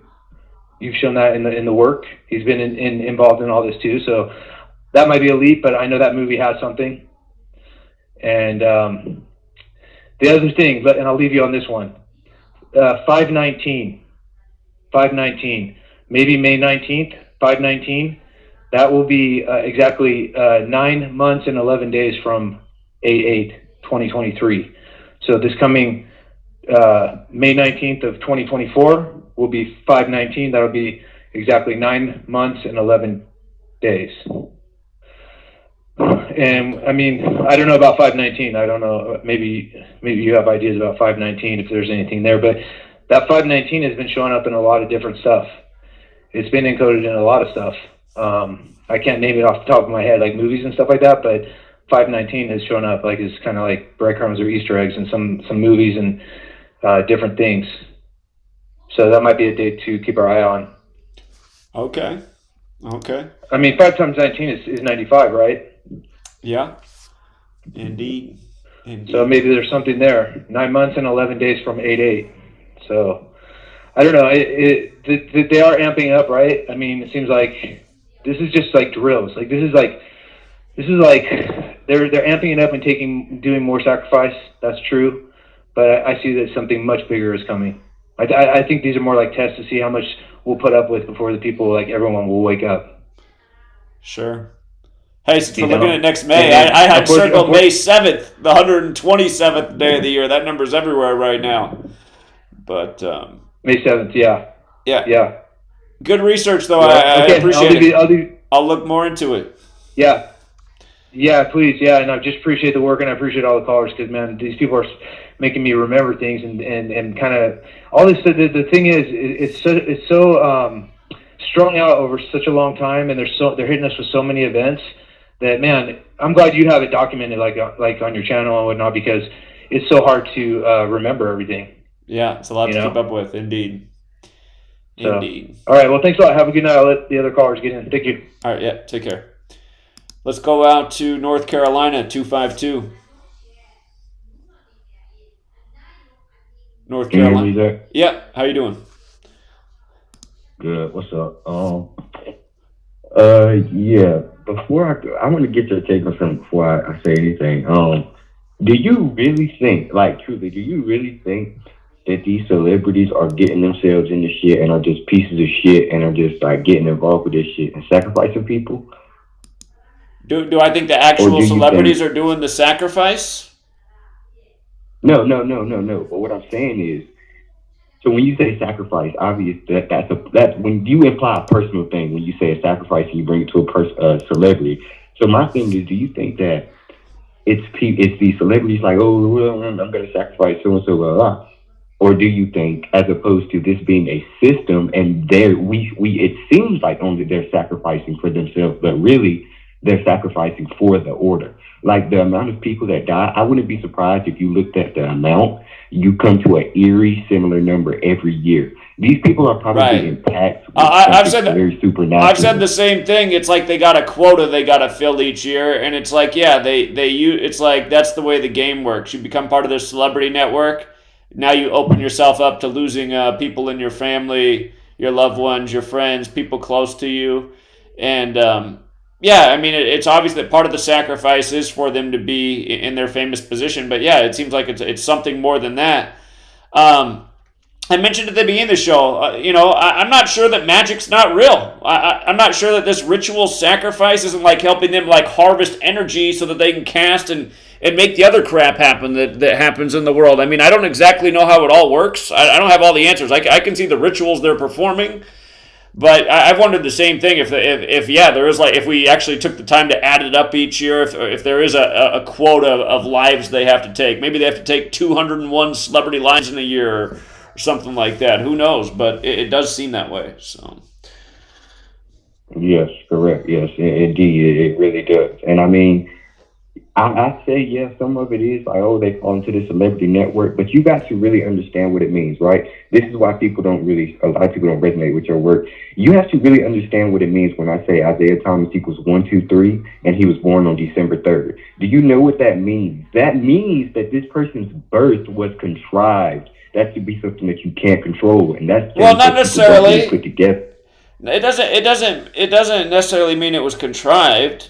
I mean, there's an organic side to the code too, but it's just the stuff they do. I mean, that's where it can be hard to differentiate between what's organic and what's being manipulated. But you look at the stuff they do, the way they'll cram numbers into a story, and nah. What do you mean? Only reason I say no is because, bro, Andrew Jackson, President of the United States, we know how big 74 is with the country, born on the 74th day of the year. This shit is obvious sex magic. I mean, I'm just going to be blatant, but this is obvious ritualistic birth and creation. This is so obvious. I mean, you really can't. No, you can say, oh, you can't differentiate, but you really can. Well, I'm saying the 12-3, 1-2-3 thing, I mean, that could be organic. Well, no, it could, but I'm talking about as far as in the celebrity world. Yeah, I mean, that could be my friend. His name's 53. He was born on the 53rd day of the year. True that. But I'm just talking about in the world of celebrity, when you see shit like that, you have to understand that in their world, that was not an accident. Where they're coming from, that wasn't an accident. Sure. In the world of sports, yeah, we see how perfectly the rituals sync up with the star birthdays all the time. So yeah, I know what you're saying. Yeah, that's what I really I don't know, and I really would appreciate if somebody looked more into, because I mean I'm trying to, but look more into this whole magic thing, because that is what it is. I mean that's obviously, like I said, what it is. It's definitely a supernatural force. Like I'm not going to be the one to say, oh, Kobe didn't die in a helicopter crash. He probably did, but whatever drove him to be in that situation in that event was not natural, and that's really the point. But I mean, I just got a couple quick things about what I've been seeing lately with Baltimore and the importance of Ray Lewis losing his son. You remember how I told you this would for sure be synced up with Maryland and the Queen dying and all of that? Right. So this player, I mean, the Ravens, they have this player named Patrick Queen, right? Patrick Queen. Right. Number 41, Alex Collins, who just died on his 28th birthday. I mean, not on his 28th birthday, on his birthday, and he was the 28th pick of the draft. Right. Dead at 28th pick of the draft birthday. You know why Ray Lewis's son died at age 28? Because this is the Ravens' upcoming 28th season. Right. And you know how special 28 is because Browns equal 28. And also, when just Baker Mayfield, right? They've encoded so much 58 and 104. I'm looking at in the Ravens, Browns, and all the history. But anyways, Baker Mayfield, right? His name is 58. He was born on the 104th day of the year. Shit like this, it's so much shit. And I want you to go look at remember I brought up how it would be the Eagles. Now I was thinking it was going to be look at the Eagles preseason record. And I know something, or if you don't even, I'm not going to save time. I'm going to just tell you, the Eagles played the Colts, the Ravens, and the Browns this preseason. All teams that have to do with Baltimore, right? All teams have to do with Baltimore. Yeah. Mm-hmm. Exactly. Yes. And the other thing that's interesting about that, I know you said you liked that for the Super Bowl a while back. You said you like Ravens and Eagles. It is very interesting that Hard Knocks began with the coach talking about a story of how an eagle kills a crow or a raven. So maybe you'll be right. We'll see. Yeah, exactly. That's what that's what I'm thinking, and the connection between it all, it's just all so crazy. But really, this whole Saturn thing. You remember Ryan Kelly lose, and you know the Colts went to Super Bowl 41 against the Bears. So, yeah. I mean, I remember that Super Bowl very well. Yeah. Yeah, and their quarterback Anthony Richardson just came in, just made his debut or whatever, coming in with the Super Bowl 41 jacket on. They were making big shit, just big deals about that. But and then you got, of course, obviously Ray Lewis. Did you hear how he got his number? When he was younger, he used to do a push-up game, pulling cards, right? Pull a card game. That's how he got his number. And he goes on in an article about how he would pull and draw and do push-ups, blah, blah, blah. And somehow he ended up with the number 52. 52 cards in the deck. Sure. And obviously the 52 weeks in the year, and just, you know, everything, all the different 52s. And then I told you, you remember when I introduced the connection to 88 between these two, right? Or between this thing, right? I brought up the number 8 before. Say it again. And I was talking about how I brought up the number 8, right? I brought up the number 8 to you before, and how, because Elizabeth is 88, Maryland is 88. When you write out purple, it's 88. This 88 number. So what do you think of when you see the word 8? It's like infinity, right? It's a symbol. It's like infinity. It's come back around. It's two rings on top of each other. Lamar Jackson lost his father at age 8.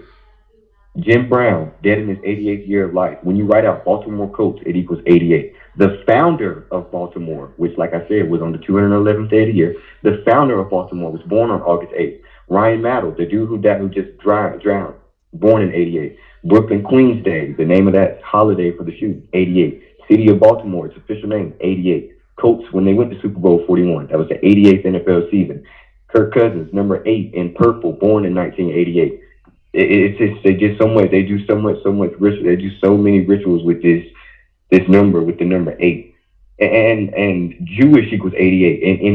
In the Torah, animals are available for sacrifice on their 8th day of being alive, just like children are circumcised on the 8th day of their age. Like I said, he lost his father at age 8. Number 8 represents balance, wholeness, and it's ruled by it. The number 8 is ruled by the planet Saturn, and the reason I talk about Saturn is because karma, rings, it comes back around, infinity, right? When look, Lamar Jackson, right? You remember Ray Lewis' son when he died? That was 206 days before Lamar Jackson's birthday. I said, why is that interesting? Let me look at his name, Lamar Jackson, 206. So I started documenting that pattern. When Ryan Kelly lost his daughter, he announced it on the 206th day of his age. And not only that, there were so many more 206. I'm scrolling through the list now, but the 206 list, it's a very big pattern, because karmic retribution equals 206. This concept was about bad karma from evil doing. You know how these people are. They have to do this with karma, with lessening their karmic retribution. But yeah, he announced it on the 206th day of his age, right? This year is the year of a Saturn retrograde. Saturn is the ruling planet of karma. This is the year of the Saturn retrograde. It begins on June 17th, ends November 4th. Anyways, Saturn retrograde, 78. Saturn is the ruling planet of the karma. Ryan Kelly, number 78, Jesuit 78. Remember, she died on the Pope's Jesuit birthday. Her name was Mary. Did you catch her name? Mary Kate? Okay. Mary. And you should really start looking at this Jewish gematria because Mary and Saturn both equate to 5'11" in Jewish gematria. Yeah, I know about that 5'11". That's how long Trump's campaign was in 2016. Yeah. The other big 206 is that's how many bones are in an adult human body. And they say the body's the temple, and the phrase Masonic temple is 206. And in Jewish gematria, sacrifice is 206. Big death number 206. So. Yes, exactly, yeah. And Galileo Galilei, I just talked about the number 78, the founder of Saturn. He died at age 77, but that's his 78th year of life. Clayton Kershaw had a big ritual this year on June 20th, getting a 206 career win on 20/6. And you know what I looked at that? You know why that mattered to me? Because I was like, the Rams have the connection to Cleveland. Ravens just signed OBJ. And Clayton Kershaw and Matthew Stafford grew up together. They have a well-known relationship. The Ram star. And you got the 206 connection, did the 206 ritual. And the Rams got that big Aaron Donald, right? The big Jupiter player, Mr. 99, Jupiter 99, and Saturn has the conjunction. And guess what? And you know what's crazy about that? The last Saturn and Jupiter conjunction was the day that Kevin Green died at age 58, Ram star. Died at age 58, December 21st, 2021. Right. And that was, like I said, the last in Jupiter conjunction, Ram star, passing away at age 58. And this 58 connection goes way back to Cleveland. Paul Brown, the owner of the Browns' first coach and the founder of the Bengals. He died on August 5th, 5'8". And you know why Paul Brown died on 5'8"? Because Paul in the Bible arrived in Jerusalem at age 58. And when he went into court under the emperor, it was at age 50. It was in 58 AD. And they do some crazy shit with Jason Pierre-Paul and him losing his hand. And you talk about the right. It's crazy. But yeah, Carson James Wentz 206. Their new quarterback Anthony Richardson 206. Their first quarterback ever in history, Vincent Testaverde. That's his name, 206. You know this player, Alex Collins, just played for Seattle, the 206 area code. And the Ravens played the Seahawks this year on the day leaving 56 days left in the year. So, you know, it's all here. And then there's so much to this shit. And the reason they're doing all this shit with Cleveland and the Browns and Ohio and all of this shit is because Ohio turns 220 years old this year. That's the birthplace of football. Sure, National Football League, National Football League, 220. The 58 Paul thing is a good find. Paul equals 58 in Gematria. Paul arrives in Rome in 58 AD. Interesting. Yep, exactly. Type out Jerusalem. Please. I know Jerusalem's 58. I already know that. And 104. Yeah. And they're doing this shit with Paul and the connection is 104. And Jim Irsay, the coach number, his name is 104, 41, 112, and 58. I mean, that screams Super Bowl 58. Literally, the date, the Gematria of Super Bowl ends the season, and it's just. What's the other Paul thing you said with May 8? What happened with Paul and May 8? Paul and May 8. Paul Brown. Look at the first Browns head coach and things. Paul Brown down in 5. It makes sense. It makes sense because Biblical's 58, and so is Freemasonry and Secret Society and American Football credited the Freemason Walter Camp. You can run it 8-5 too. National Football League's 85, like the team that the NFL is born in Chicago, and the only Super Bowl they ever won was the 85 season that concluded in being in 86. But yeah, Paul Brown dead on August 5th. Okay, that's a good one with Paul in the Bible. Nice. Yeah, this is and they're doing this shit. They're doing this shit with the number 20. I got so much on all these just specific numbers. Like I said, Ravens 28th season. That's why they're doing all this killing. Ravens matches murder 28th season. That's why they're doing all this fucking bullshit. That's why doing it. That's literally, I promise you, couldn't get more clear cut for them to kill all these people. Well, and there's something weird. Yeah, again, we don't know this guy. This caller, he's a young guy. He's only been with Gematria for so long, but he's already a really good researcher. You'll see, man. It's like this every year after year, just doing these crazy rituals. So. Oh, I know. But they don't give a fuck this year, and I can see it's all coming back to Baltimore. Last year, I had a hard time looking at all the deaths and really deciphering what's going on. But it's like they got a big quota this year. That's all I'm gonna say. It's like they got a big quota for this Super Bowl because they got hella deaths. Yeah. Well, great find on all that. I really like the Paul in the Bible 58 AD. That makes a lot of sense. Yeah, I mean, I'll let some other callers get on, but if the show goes back down, I'll definitely call back in and share some more interesting information. All right, sounds good. You have a good night. Yep, you as well. All right, take care. Okay, we're not going to do any Gematria after hours, by the way, tonight. Got to wrap it up early tonight. So for my after hours people, you're going to have to call in during the show. And we do have one of those commercial breaks coming up, so I'm not going to go to the next call just yet. The music seems to be running behind schedule tonight, but it should come on any second. And then after the break, we got an hour left. We'll be taking calls. Illinois, New London, Connecticut, Phoenix, San Jose, Las Vegas, Anchorage, somewhere in California, 310. We'll be right back. Sit tight, Truce here.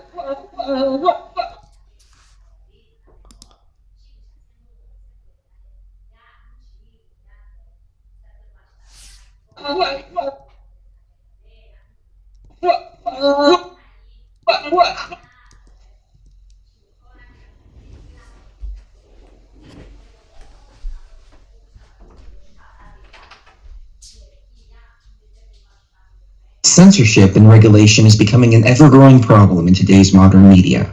From the mainstream to YouTube and Google, the information you're looking for is buried by official narratives and propaganda. This is why TFR is 100% uncensored, unregulated, and listener-supported. The shows on TFR are not micromanaged by the station, and our hosts are free to speak their minds however they please. As such, the views and opinions expressed on our station are of those who make them. If you happen to hear anything offensive on TFR, please send us an email to toughtitty@tfrlive.com, and we'll be happy to tell you that we really don't give a damn. We stand for freedom of speech and non-censorship. If you also stand for free speech, you can go to tfrlive.com/signup and sign up for a TFR supporter pass and help us in our mission to keep the airwaves uncensored and unregulated. TFR Live, your uncensored and unregulated protection from deception. Good evening, everyone. Thank you for joining us. I often note I'm going to circle back. I hate to disappoint conservative Twitter, but I am going to circle back on a number of things, as we often do directly. I'll circle back. Circle back. I hate to disappoint you. Circle back. Circle back. It's an excellent question. Circle back. Circle back. I hate to disappoint you, but we will venture to circle back. Okay, or not? What do you think? This is such a good question. I have not had the opportunity to dig into that. We'll circle back. It was a massive problem. To this day, everyone's trying to figure out where did it come from. I'm not aware of anything, but we'll circle back. As I'm on myself, I want to know all the details. I have to circle back. You know what I mean? I will venture to get you an answer on that, and maybe we can talk about it, and we'll circle back. I will have to circle back on that one, but we'll circle back. I will have to circle back with you. Let me give you a very specific example. I'll circle back. Circle back. I hate to disappoint you. Circle back. Circle back. It's an excellent question. Circle back. Circle back. I hate to disappoint you, but we will venture to circle back. This president knew back in January. Why did he tell us? Why did he warn us? There are a number of ways to combat misinformation. One of them is circle. You told us that Trump was invincible. Hillary was in the prison, right? I don't really have any predictions for you on that. I can circle. That's crazy. Let me see if I can get more detail for you on that. Circle back. Things that if I'm not going to go to prison. Did you? We'll try to get to as many questions as possible. I don't have anything more for you. And that communication has been lacking. Well, as you know, let me give you a very specific example. Circle back. Circle back. I hate to disappoint you. Circle back. Circle back. It's an excellent question. Circle back. circle back. I guess it's want you, but we will venture to circle back with all of you.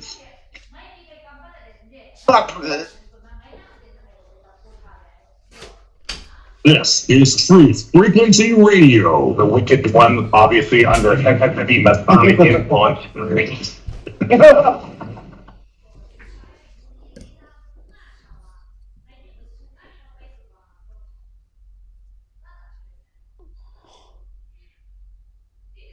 Condition orange. Condition orange.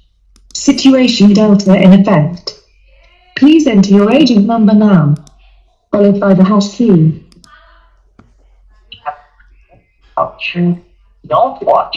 Don't read magazines. Don't even listen to NPR. Time comes when silence is betrayal. More for themselves and less for everybody else. But I'll tell you what they don't want. They don't want a population of citizens capable of critical thinking. They don't want well-informed, well-educated people capable of critical thinking. They're not interested in that. That doesn't help them. Think for yourself. Question authority.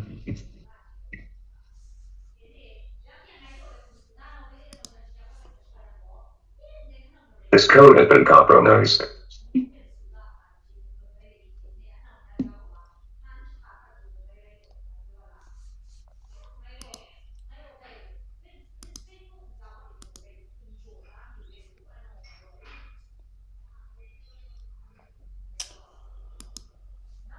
All right, I think we're back.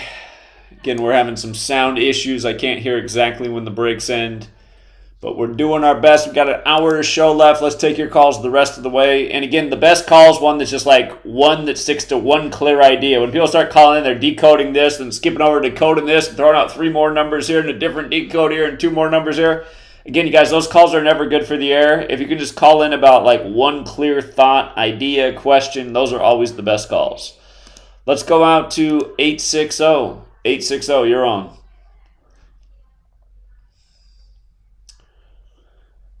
Connecticut? Okay, must just be listening. Let's go out to Phoenix, 480. Hello. Hello. Hey, did you see Joe Biden's press briefing today? What's the latest?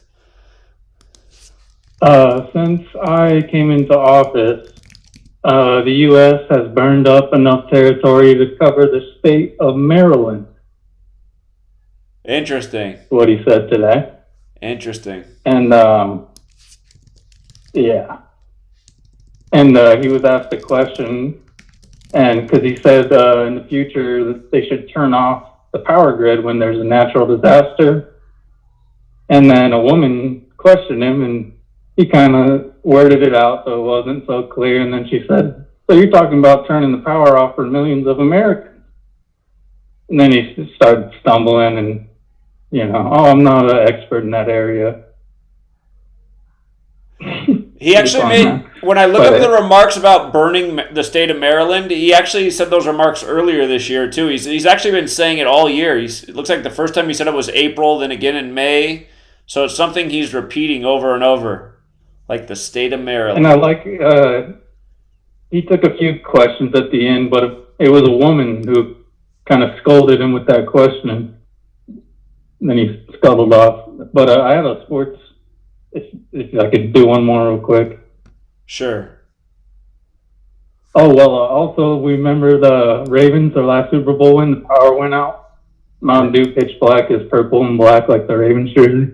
Oh, the cans like their colors. Interesting. Yeah, the blackout Super Bowl was 49ers, Ravens, the Harbaugh Bowl. But you remember how DJ Casper just died? The day of the Ghost Gun? Yeah, the day of the Ghost Gun ban, right. So DJ Casper's birthday was May 31st, and the U.S. Open, it ends September 10th. That's 103 days. There's a guy in the tournament named Casper Rudd, and his birthday is December 22nd, 103 days after the tournament ends from September 10th. Huh. So I just thought that was interesting. He's got plus 6,000 odds. So it's a long shot, but $1 pays 60. Not a bad risk. Okay. Yeah, that's all I had. Okay. Yeah. Very interesting. Appreciate that. Thanks for taking the call. Later. Right, yep, take care. The other thing about Maryland, because if you look it up, Joe Biden's been making those remarks all year. The earliest documentation I can find of it is April 21st, but then again in May, and all throughout the year, he's been saying that Maryland has the gematria of 88, like what happened to Maui, another M, on 88. Interesting. Let's go out to 951. 951, you're on.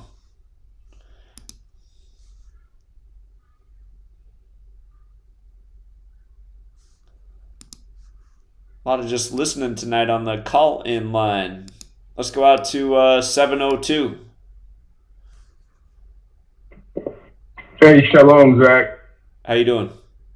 Am I on? You're hey, on. All is well, brother. All is well. Yeah, I'm going to roll with you. We rocking tonight, man. Hey, I appreciate you, brother. I have known about Gematria for years. I have studied Kabbalah, the Tree of Life, since 2012 before I opened the Bible in 2013 because of my ex-wife. She challenged me. But I thank you for everything that you do. I want to go straight to Hawaii, although you had a caller, maybe 6 callers ago, that spoke about Max Born being the father of quantum physics.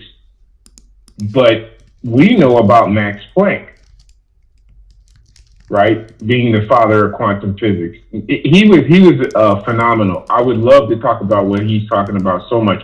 But what I want to put on your radar, I lived in Las Vegas for 14 years.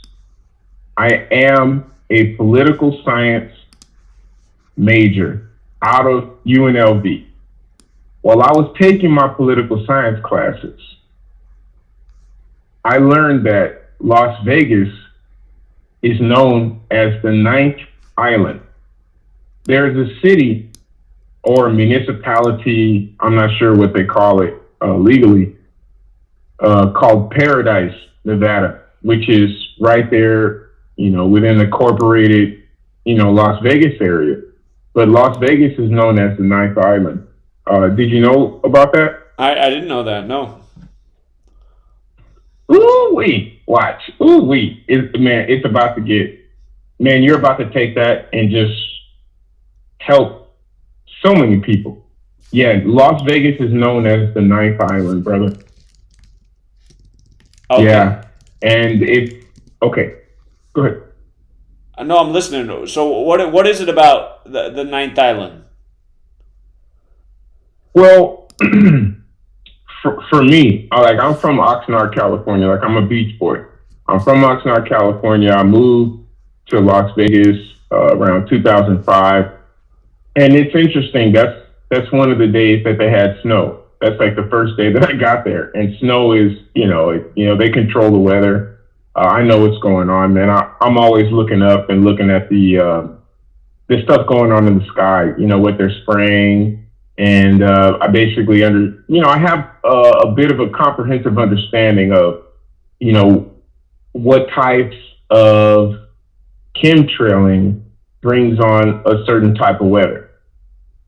So, I appreciate you covering what's happening in Lahaina. And at the same time, Las Vegas has a lot to do with it. You got Peltier, I don't know where he was between Las Vegas and Maui, but we have him there. And he was also, presiding, or I don't know what they want to call it legally, but he was over Las Vegas, which includes Paradise, Nevada. And that's a part of the Las Vegas municipal, corporate, whatever area. And that's important for people to know and for you to know that Las Vegas is the 9th island. You can ask anybody that's Hawaiian, at least, because I know the people that I spoke to who were Hawaiian and or Kanaka.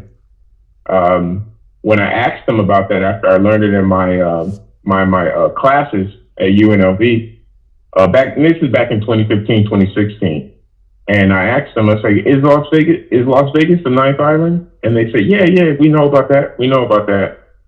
So that's very important. Yeah, I see the article. And I don't like the word. Go ahead. There was an article just written about it by VegasExperience.com on August 8th this year. Why is Las Vegas known as the ninth island, and how many islanders visit there several times a year? 300,000 islanders from Hawaii visit Vegas, and a lot of them between 4 to 6 times a year. Yeah, that's a lot. Hey, Zach, that's you. Man, I love you, and it's beyond a brother, man, because you've been on the same path that I've been on. I was woken up by 9/11.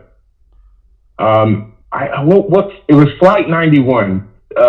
It crashed in Pennsylvania, and I was in the United States Navy Reserves at the time, so I could have been, called to go to wherever the fuck they wanted us to go in 2001. But at the same time, I avoided it for a week. Just being completely honest, I was a little weak about it. I'm like, my coworker came in that day, 9/11, 2001, and he said, hey, a plane crashed into the World Trade Center. I didn't even know what to make out of it. I'm just like, a plane, okay, I don't understand, I listened to the radio, I heard it, because I was listening to the radio at the time. This is 2001, this is before the internet, so I'm getting my information from the radio. So I'm listening to the radio, they have some reports, and then something inside of me said, don't look at it right now, just wait for a week. And so I didn't look at any of the news coverage, blah, blah, blah. A week goes by, I said, okay, let me see what's going on. One of the news broadcasts that I had watched, they covered Flight 91. And this is a plane that was on its way to, I think, Washington, D.C., and then it ended up crashing. That's Flight 93. That's Flight 93. Flight 93. 93. Yeah. 93. Excuse me. I stand corrected forever. Okay, so Flight 93. I don't know why I would say Flight 91. Okay, so anyways, Flight 93. Okay, and so that thing crashed, and then they're showing, they got the footage, they got the camera, they're panning around. This is the crash site. I told myself in my mind, and I'm so embarrassed. 9/11 embarrassed me. Okay, I said, well, the ground must be soft like quicksand, where all the wreckage must have sunk under the ground. Because what I was looking at and what I was told what happened didn't match up. But I was so naive. As a member of the United States Armed Forces, I was so naive that I believed that there was quicksand that made all the wreckage from that flight go up under the ground. And I said to myself, but after that, you have the snap, from the cognitive dissonance. And then I was like, okay, there's a little bit more going on here. And so that's why I'm calling in today, to let you know about the ninth island. But my highest concern, this is my highest concern. This goes back to 2015 before I wrote my book. And I respect you. When you write a book, that's a lot of a lot of things. It's a lot of concentration. It's a lot of sacrifice. It's a lot. I published my book called The Science of Fiction Dialectic in 2017. This is not a plug. I published it on Amazon because I wanted to make sure that whenever I talk to anybody and they say, oh, you're a conspiracy theorist or oh, you're a white supremacist even, and I don't fit the bill of a white supremacist, but at the same time, I made sure that I published that because I wanted people to know that, hey, there's a lot of shit that went on in our past that we don't know about right now. But if we want to know about it right now, we have to change the way we think so then we can embrace history. That's why I'm pro-woke. People are against woke. I'm pro-woke. But the word, there's a word that I came across back in 2015, and this has to do with my Bible studies. It's the word smart. Everybody uses the word smart. This one's smart. That one's smart. The Illuminati is smart. However, if we would do an examination of King James, this is a 1611, Proverbs chapter 11, verse 15. I can let you know the scripture if you like to hear it, because I memorized it, because it's so paramount that we know what the word smart meant back in 1611.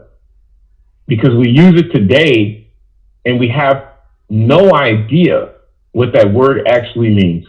But if we did know what that word means, then we can dissolve all of the shit that's going on around us. And I know the scripture. I memorized it. Sure, go ahead. Okay. Proverbs chapter 11, verse 15, King James 1611. He that is surety for a stranger shall smart for it, but he that hateth suretyship is sure. Help me with the interpretation. And when we go to the word smart in that scripture, smart, there's two Hebrew words, it's ra and ruach. And to immediately understand what ruach could mean, just think of roach, but take the O and make it a U. Ruach. So smart means evil, bad, and punishment. So when back then I said, oh goodness. So you have smart TVs, you have smart meters, gas meters on the house, you have smart TVs. I'm speaking on a smartphone. So what do the elites know that the peasants don't? That was my question. Sure. It's a good question. In reference to the word smart, even in English, it has definitions that we can accept. Oh, this one's clever. That one's a genius. However, when we go back to the scriptures, that word means evil, bad, and punishment. And I'd also like to make you aware that the word smart only appears one time in the King James 1611. One time. Not two, not three, not four. The word science appears twice in the New Testament. However, the word smart is only one time. The small things hold the big things together. If we want to topple these motherfuckers, we have to, excuse my language, we have to know what the word smart means in the King James, because that which enslaved us is going to be that which sets us free. It's the poison and the antidote from the snake. It's the same wisdom. Interesting. Yeah, so very interesting. Smart. Yeah. Yeah, good observation. So I'll look more into that. I appreciate that. Thank you. Very interesting. All right, thank you. Have a good night. All right, let's go out to Anchorage. Anchorage, you're on.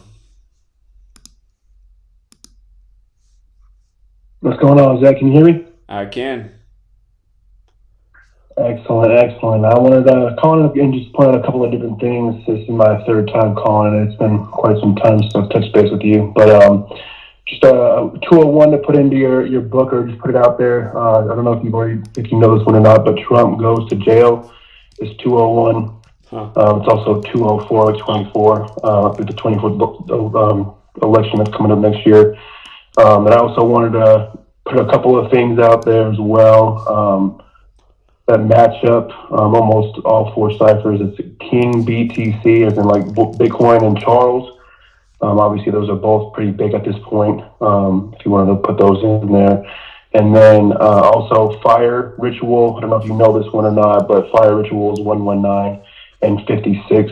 Obviously, two really big numbers. The one time we covered Fire Ritual 119 is when Notre Dame burned up in Paris 119 days from the Pope's birthday, because, of course, Francis and Vatican are also 119, like Fire Ritual. But yeah, we have seen that one before. Go ahead. Okay, perfect. And then other than that one, it's not necessarily, I guess it's a breakdown that I've been taking a look at, more or less a prediction.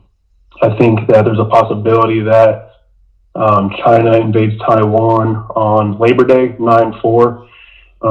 There's a bunch of different things that I've matched up with the dates and the mayor and the president, so on and so forth. The primary numbers that we've been looking at, or like I said, I've been looking at this year, obviously we're in the 247th year of the country and with the Illuminati, and that day leaves 118 days left in the year. I guess the biggest thing that I'm looking at on this one is the 9/4, the 4/9, the Labor Day. And the biggest things that I come across with those is if you type in Taiwanese war, it's 49, or if you type in the president's name, that's 49, or her first name is 49, and then Taiwan itself is 94.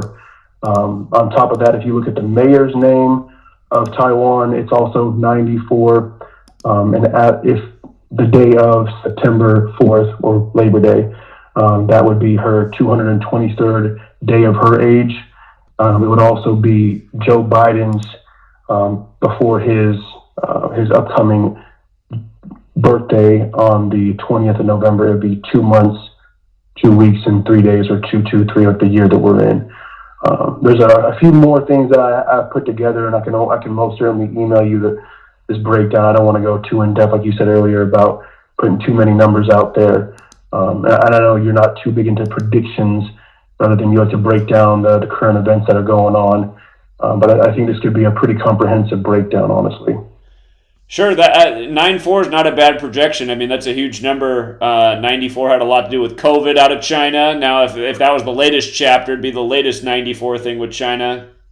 And again, the World Trade Center's open on the 94th day of the year. Again, Roman Catholic Church has that 94. Like you said, Taiwan does. World Trade Center does. The World Trade Center's open on the 94th day of 1973.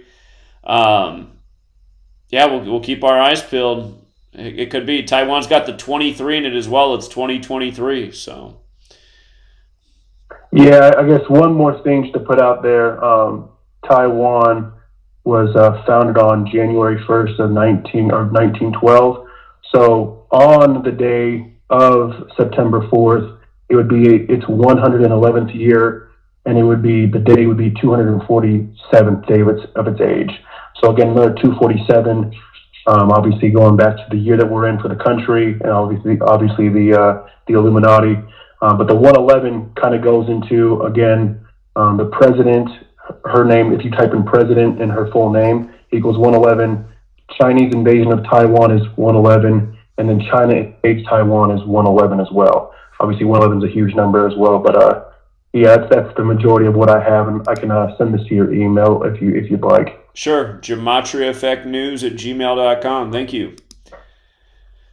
Yeah, sounds good, Zach. Well, I appreciate your time, my guy. Keep up the good work, and I'll call in a few more months. Sounds good. All right, you have a good night. You too. Bye. All right, thank you. Let's go out to 310. 310. Weird. There we go. Let's try that again. 310. What's going on, Zach? How you doing? Doing good. No after show tonight. So handy I called in by coincidence early. Perfect. Your voice sounds different on here. It's Jeff, you guys. It's Jeff Young. How you doing, Jeff? Is it because it's a new phone? Maybe. Got the new iPhone 14. Okay. Latest technology. Sure. But hey, I was calling in coincidentally, and I heard, was it 2 callers or 3 callers ago, the guy was talking about the celebrities and when they're dying and the sacrificing, right, et cetera, right. And I was coincidentally calling in on that very note. Because today, out of the blue, Sherry, my ex, called me, and you remember when you started coming on the show? What was that? 8 years ago, 2015. Yeah. I was living at her house, right? Right. And so she's pretty awake now, and I got to tell you that she loves when I share your stuff and your videos, and so that's good. But I was talking to her about the whole Prince thing. You know, I went into all the details. Maybe you can bring up our Music Without Boundaries radio show thing on Facebook and that album. Because I put it really well to her today. It was poignant, and it really laid it out, and I think it'll answer that guy's question. And we always talk about it in the after show, which means some amount of people that are listening right now regularly may or may not miss that. All right? Right. So,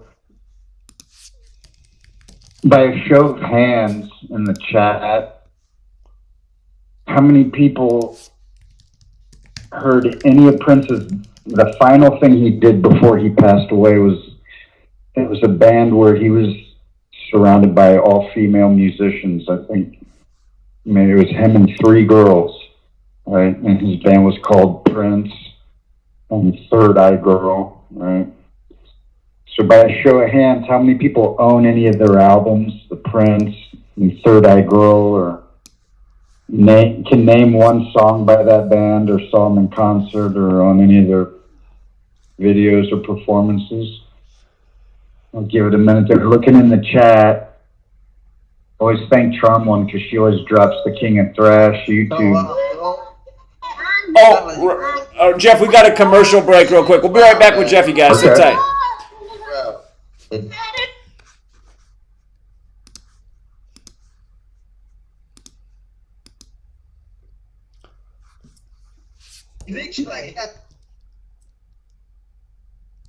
People say you have to have a lot of passion for what you're doing, and it's totally true. And the reason is because it's so hard that if you don't, any rational person would give up. You've got to find what you love. You can have a job, or you can have a career, or you can have a calling. And the best thing is to have a calling. You should truly follow your passion. If you're doing something and you're not interested, or you're not passionate for it, you really... Life is too short. You're going to fail. So you might as well take a chance on doing what you love. You've got to enjoy what you do every day. Find your passion. Find your passion. I was very, very lucky. I think it's important that you really like whatever you're doing. If you haven't found it yet, keep looking and don't settle. As with all matters of the heart, you'll know when you find it. And most important, have the courage to follow your heart and intuition. They somehow already know what you truly want to become. Discover the extraordinary powers of intuitive healing with pain transmutation, a method of holistic healing for the human soul, body, mind, and emotions. If you are looking for answers and a deep understanding of how to help yourself and the people around you to live a happier, healthier life, this is the right place for you. Learn how to read your soul's history in the Akashic Records. Remove negative energy attachments from your astral body, and start the process of inner and outer pain transmutation. Join Pain Transmutation Community to get started on the path of intuitive healing. Change your energetic state, manifest new and exciting experiences, re-energize your life, and build inspiring connections with others in our community.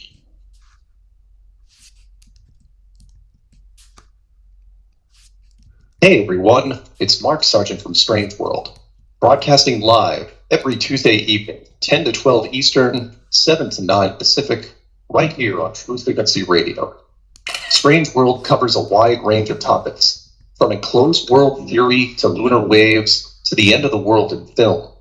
It's basically doomsday with a silver lining. With the audience as my co-host, we take an optimistic approach to all things conspiracy and promote confidence, hope, and humor whenever possible. If there's a topic you want us to cover or a guest you would like to see interviewed, please email me at msergeant23@comcast.net. So please join me and tell your friends about True Frequency Radio, the leader in real radio programming, bringing you quality, cutting-edge broadcasts from around the world.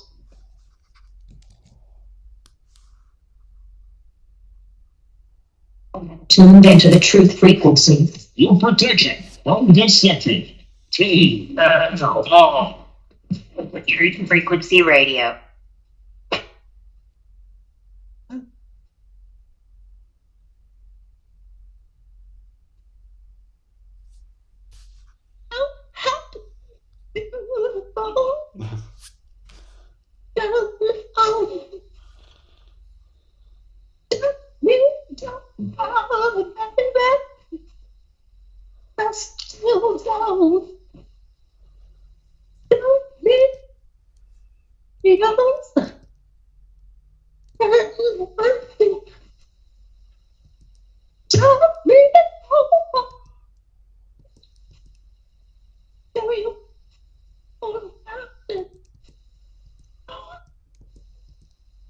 Well, how fitting that we come back to Prince, as Jeff's talking once again about the passing of Prince. And let's get back out to his call. All right, you're on, Jeff. See how it's a trip, man? It is a trip. And before I dip back into it, and you're bringing the Prince thing, I saw you had the Music Without Boundaries photo album, our infamous photo album that's managed to survive unscathed. Because you guys have got to remember that Prince's the Prince prediction that Zach did, where he said Prince better watch his back, was back in 2016, and that was on Free to Find Truth. That was his very first YouTube. So we're well into YouTube channels since he's been on my show, and his prediction on his channel is long lost. But there, you can see the link right there to the show, right there on the right above, right under Zach's phone number. And if you're watching on YouTube, and if you're just listening, maybe jump on his YouTube so you can see the visual aids. And man, I was getting the worst best chicken skin while I was telling her the whole story about, and people, you can go back and watch it, the Hollywood and Highland live transmission we did when I had you framed in front of the Jimmy Kimmel Freemasonic Theater on Hollywood Boulevard. But I was telling her about, how the wind blew your PA speaker down. Right. And we moved you over by the wall, and the whole thing about the dove, and people can just go watch it. We've told this story on previous after shows, but I was getting chicken skin telling her the story today, and just realizing that you and I met on 421 after knowing each other 8 years. But I digress. And to help the caller out and any other folks that are perplexed by how many celebrities are actually dying versus faking their death, all right? So let's jump back. We had the luxury, and it's like all working out just like how we came back in Princess Plane. It's like this is all choreographed by the universe here tonight, all right?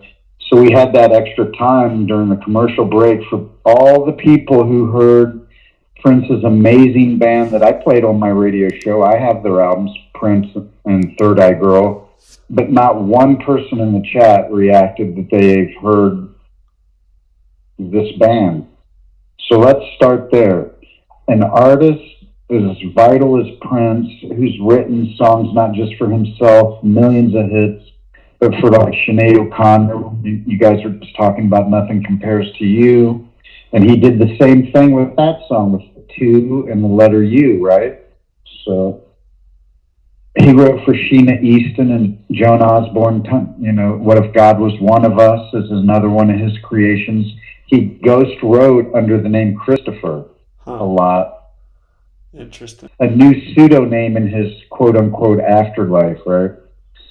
But let's start there with Third Eye Girl. All right, so nobody's buying his music, and it's killer. I can tell you the albums, some of the stuff is as good are better than like Little Red Corvette or 1999 or any of that stuff that are the propped up hits. But not one person listening to this, and we could do 10 more shows and go on 20 more radio shows and talk to everyone on the next visit that you come to Hollywood, and not one person will have heard Prince and Third Eye Girl. I can guarantee it, all right? So what's an artist to do at that stage in their career where they're like, I mean, and take into consideration that old cliche that especially is kind of propped up in the entertainment industry, Hollywood music is die young and leave a good looking corpse, right? So think how many artists who are sex symbols, from Marilyn Monroe to Elvis Presley to James Dean to Prince, even though he was older, I mean, he still looked good for his age. You can, Chris Cornell, let's just go down the line. Jim Morrison, die young and leave a good looking corpse. Okay, so you got an artist who's definitely still can make music. He was just touring right before his death solo. He didn't need a band to hide behind. He was solo, a cappella with a piano, right? He was doing all his hits with a piano. But the audience isn't buying. Like Prince sells, but who's buying? And nobody. And no one's playing it. There's no money being generated, not enough to substantiate tours, music videos, any of this stuff, right? So unless he's going to drop his own bank, and I'm sure all the videos and everything they did was on his own dime, on his own label, right? Because he fell out with Warner Brothers years ago. So at this point, and how's it exactly choreographed? This is a thing that we keep saying we don't know, and we don't know which ones are really dying and which ones aren't. But I'm betting money that this one is a he ain't dead yet scenario, just because how it all played out with the I would die, the letter 4, the number U. He died that day, 33 years later, in an elevator, which he sang, don't let the elevator take us down. Stairways go to heaven, elevators go to hell. The 319 thing, the 319 part too. Yeah, his song. Yeah, he has a song again. Like I Would Die for You, everyone knows that song, but that's a perfect illustration you bring up. No one knows 319, and that's on one of his best Prince albums. It's either on the Gold Experience. I think it's on the one that has just his logo, the logo when he changed his name, and it just, the album was named that logo. But I digress. He had a song 319 that wasn't that popular, and, I mentioned it to Zach, and we were like, yeah, there's another one. And he has a lot of songs with numbers in them. Even, again, Nothing Compares to You, songs he's written for other people. So how does this go down that, okay, that's the year he's going to go out, no one's buying his music. So let's say they fake his death, he's done, and what happens on iTunes? That's the biggest cash revenue infusion in Prince's career in how many years? And in the Hollywood pocket of the Prince, bucket of whatever aspect of Hollywood that's still involved in his career, because he was at least faking or putting out that he was propping up that he was kind of independent and not really digging the mainstream labels, right? But think of the cash out when a band who doesn't even have near the hits that Prince has, like Rush, when Neil Peart died, their iTunes went up near 7,000%. And they're not a radio band. Spirit of Radio, Tom Sawyer, they had some Working Man, they had some radio hits, but again, compared to Prince. So think what, if they went up almost 7,000% on iTunes, what'd Prince do? Sure. What was that cash out?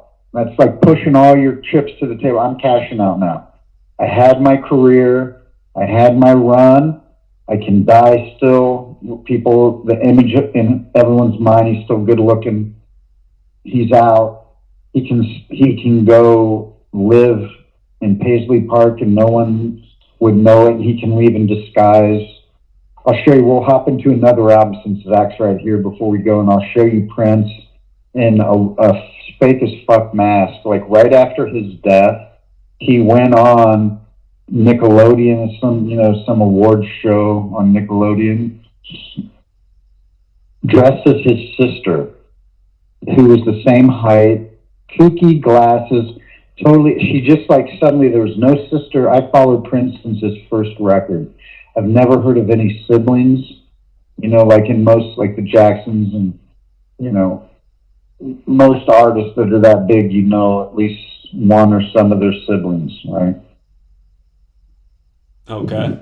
Suddenly, when he dies, he has this sibling sister that comes out of the woodwork. She looks kooky. She goes and accepts an award in Prince's honor and speaks all like kooky. And it was just, I watched it. It was suspect as hell. It was just really weird. But he could go to Zimbabwe, Kazakhstan. We talk about that.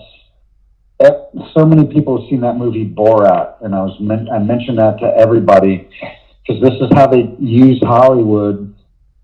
Like how they got you so scared of Mexico right now, when in reality, if you went there, yeah, there's some shitholes, but it's some of the most beautiful country you could ever visit, and some of the coolest people, right? But in the movie Borat, and his whole character is based around the fact he's from Kazakhstan, right?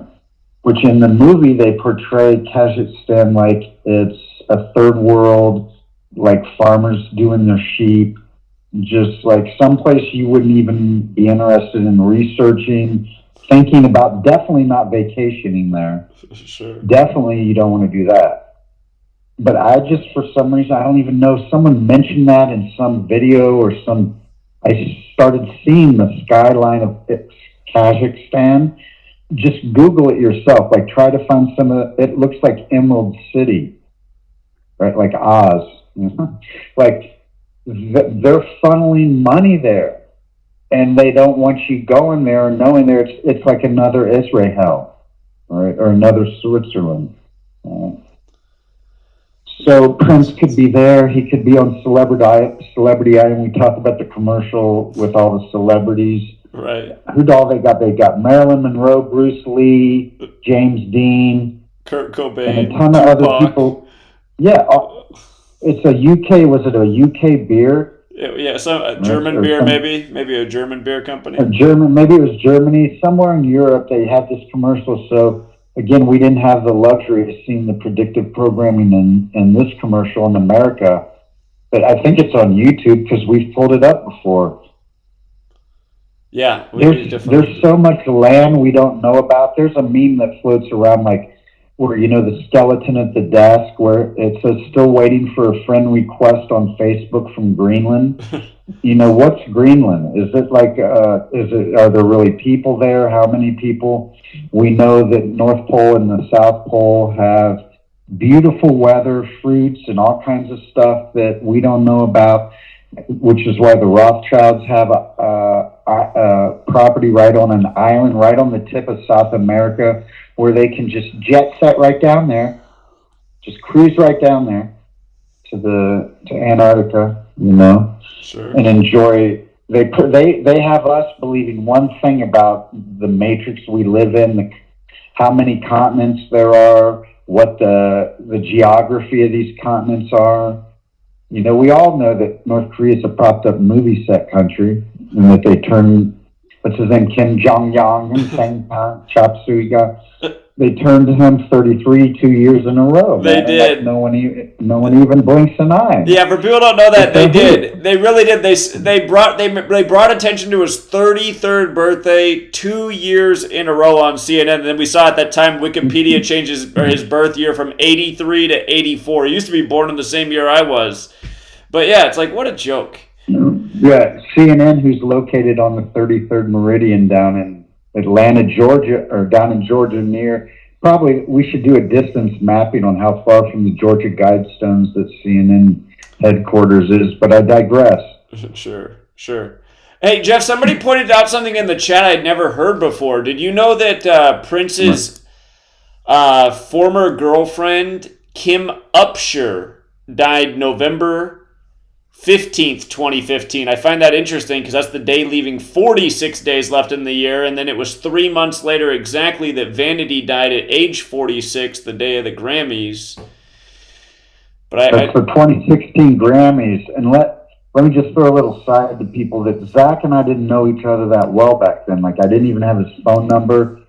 He didn't have a TFR show yet, because you kind of springboarded off my show, and then you were kind of doing my show and TFR for a while. Yeah. But all I had was Zach's email. And like at that time, Beyonce was super hot. Beyonce in Latin means once was a he, or in Hebrew, but that's another show. But so I just asked Zach, because I've been a Prince fan since his first record, because my girlfriend at that time worked in the biggest record store in Dayton, and I could go in after hours and walk out with 30, 40 LPs in a night, any given night, and Prince's first album was one of them. So, we'd all seen Purple Rain. We knew who Apollonia and Vanity and all Prince's proteges were. So, like, even though she wasn't hot, like Beyonce or any of these other chicks, I just asked Zach, kind of for my own personal, I thought he was just going to send me back an email with a paragraph or two, like about do all the gematria, her birthday, birthplace, the parents, the pivotal people in her life, which is Prince, and just answer me back. But he ended up doing that video on his YouTube where he looked at Prince, because he's in her peripheral as one of the top probably 3 to 5 people in her life, and he said Prince better watch his back. And he'd already been coming on my show. I said, dude, you got to come on my show this week and do that. So he did that. There's the link to the show. No one can ever take that away from you and me, my man. And everything in this photo album that we uncovered, that we can drop a link, and that people should really understand how much we really didn't uncover, including that we were like, why the fuck did they turn Niagara Falls purple the day Prince died, and how they had that ready. And I literally just Googled, and he can scroll down, because the actual screen cap of the day I did it when Vanity died back in 2016 is in this album. And I literally just type, sometimes it's easy to wake up to truth. It's down around the Niagara Falls portion. I just type, where was Denise Matthews, a.k.a. Vanity, born? Right there. The one with the next one. That's why did they turn Prince's thing, or the Niagara Falls purple, on the day of his death. And everybody remember Prince Hall Freemasonry is where he took the name Prince, right? Because that's the sect of Masonry for black people. Can you go to the next slide where it has the Google I did on Denise Matthews? It's on delay. It's going to come up. I got it up there. It's about to come up on your screen. There. So that's the actual Google screen cap that I did the week Zach was coming on my show. Like, I'm just preparing for my radio show, and I'm like, and I'm like, fuck. And I'm like, Zach. And so all these things between him and we use this example because it's so poignant. But jump back to what I was saying. So just put the pieces together. Nobody knows Prince and Third Eye Girl. No one's buying his killer jams. Like, maybe you'll go buy it right now after hearing the show, and you go, fuck yeah, man, this was killer. Why were we sleeping on this? Right? Maybe he would have hung around a few more years if everybody wasn't sleeping on his music. But okay, he's like, all right, fuck it. Fuck the public. I'm over it. Singing 1999 and Little Red Corvette. Like, how gay is it having to do that shit on a baby grand piano, like Little Red Corvette? Like, Purple Rain is cool on a baby grand and some of his tunes, but how you got to understand, even though you guys keep hearing this stuff on the radio, that guy's performed those tunes thousands and thousands of times. And let's not forget, when he was in what country? I forget. Was he in Turkey, or where was he? And he said, I got to get back to the U.S. He started kind of rapping in a jam. Got to get back because they're going to drop the bomb. Remember when he did that before 9/11? Right. Before 9/11? Right. He said Osama's going to gotta drop the get that. bomb. Yeah, so I'm just going to drop the bomb. Yeah. So Prince's whole career, and we've already broke down him in the bathtub, which the Masons love, from Jim Morrison to the Pretenders bass player on the first album, to Whitney Houston and her daughter, because like mother, like daughter, in the bathtub they go. Right. So now think about the cash out for Hollywood. And they split the winnings. It's like they won the lottery, man, on his death. Plus, they get the grief factor. Like they lower, everyone kind of comes down because everyone got touched by Prince's life. It's the only time in Super Bowl history where it rained. Hey, but there's no such thing as weather modification when he did Purple Rain, right? Yeah, exactly. So they capitalize on the mourning, the grief, that low vibration of the public, and especially how many hardcore Prince fans really grieve, really hit him in the gut.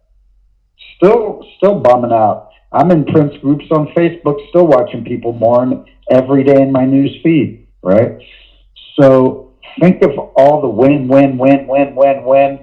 lose for the sheep, right? Everybody in the entertainment industry is winning, and there's only one segment of the human race losing, right? And it's everyone not in Hollywood, everyone not involved in the Prince payday, okay? So our thing, I think Zach and I have kind of come to the resolution, and we're not going to know who's really dying and not, but let's use common sense and intuition and say, like, maybe the less famous people, like some of the family members associated with sports guys who are coming up on a Super Bowl or the NBA playoffs or the hockey, and then all these people are dying in the peripheral. Maybe they're really dying, right? Those people, because who's going to miss them, right? And they don't got money, and they're just like, as Kissinger loved to say, useless feeders, right? But maybe more of these elite people, maybe they have a powwow and sit down with the people they sold their soul to, like Bob Dylan, said, and they give them the opportunity to go to Celebrity Island or to Kazakhstan or to Israel or wherever it's so easy to disappear where you'd never see anyone. Like, have you ever bumped into Prince in your life? Any of us? And I'm in the entertainment industry around all. I've never bumped into him just around. I've never just bumped into Eddie Van Halen. I met a lot of people, but that's how easy it is to disappear, man. I mean, look how Michael Jackson acted when he was alive. He just got off on the disguises, right? He was teaching you guys how to wear a mask before the masks were trendy, right? So I think let's look at like Princess Leia when Star Wars was tanking and they killed Carrie Fisher, Princess Leia, and then her mom. It was days apart. I forget which one they did, but come on, man. That's just to garner box office because Star Wars sucks now, and they got to get you guys out and grab your attention somehow, right? So like mother, like daughter, and in one phone call, and again, now we're scrunching down to, like, if we're taking a survey of the world. Now we've shrunk it down to just Hollywood. And we, in one phone call, talked about Whitney Houston and her daughter, both in the bathtub, and Princess Leia and her mom a day apart. Right? Yeah, right. These kind of statistics don't happen like that, man. The stars and these celebrities have all the money in the world. They can eat the best food. They don't have to eat the shit that the sheep have to eat. They got the affordability to the best medicine, the best care. They got, they have stress on their bodies from what they put in them if they abuse drugs or alcohol and food. And musicians, touring is hard, man. Just the travel is the hardest part of it. But they should be living longer than any of the rest of us per capita. right? Indeed. Per capita. But yet, like, look in the rap industry, they're falling. Jonathan, how many a month?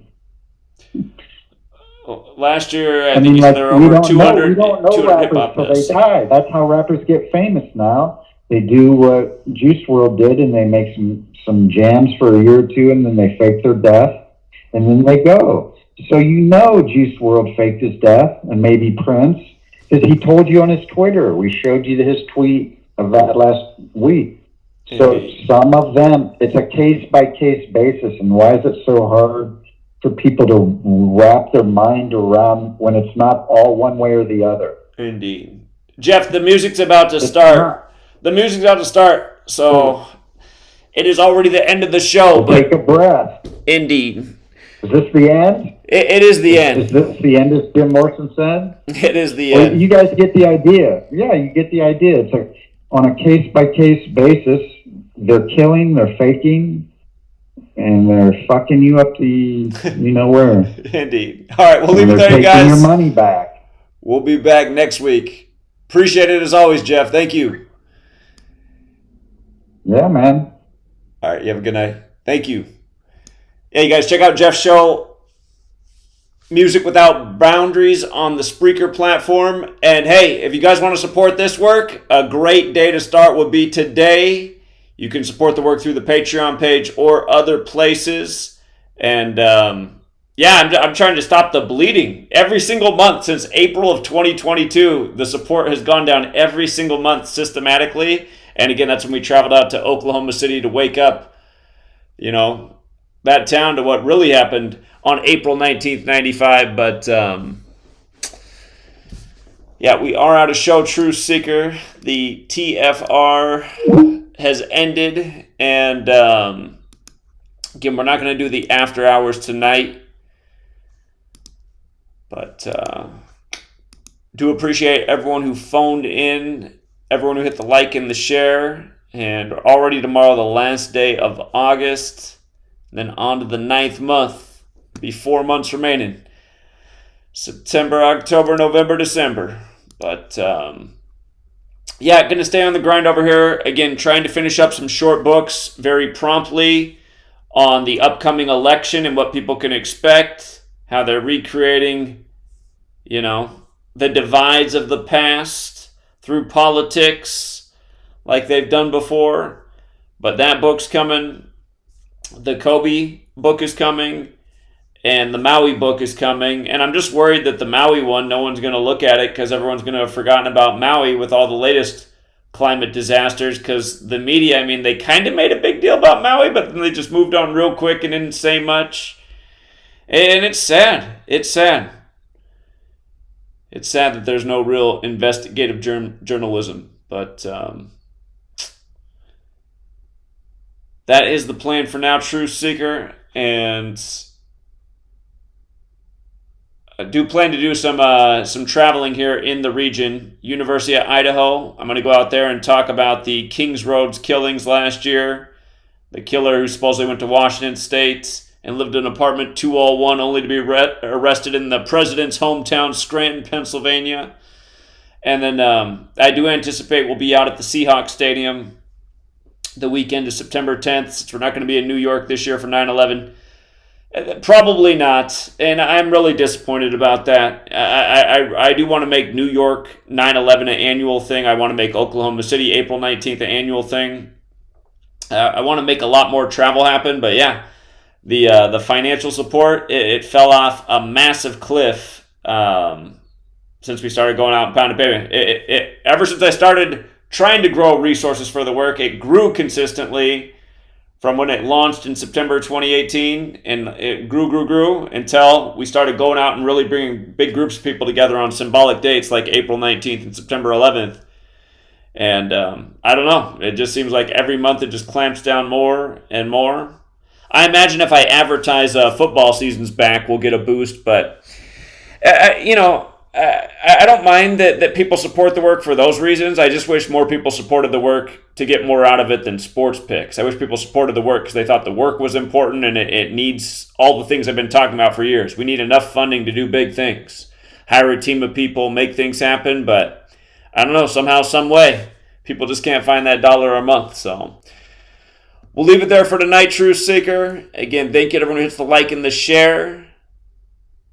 And until next time.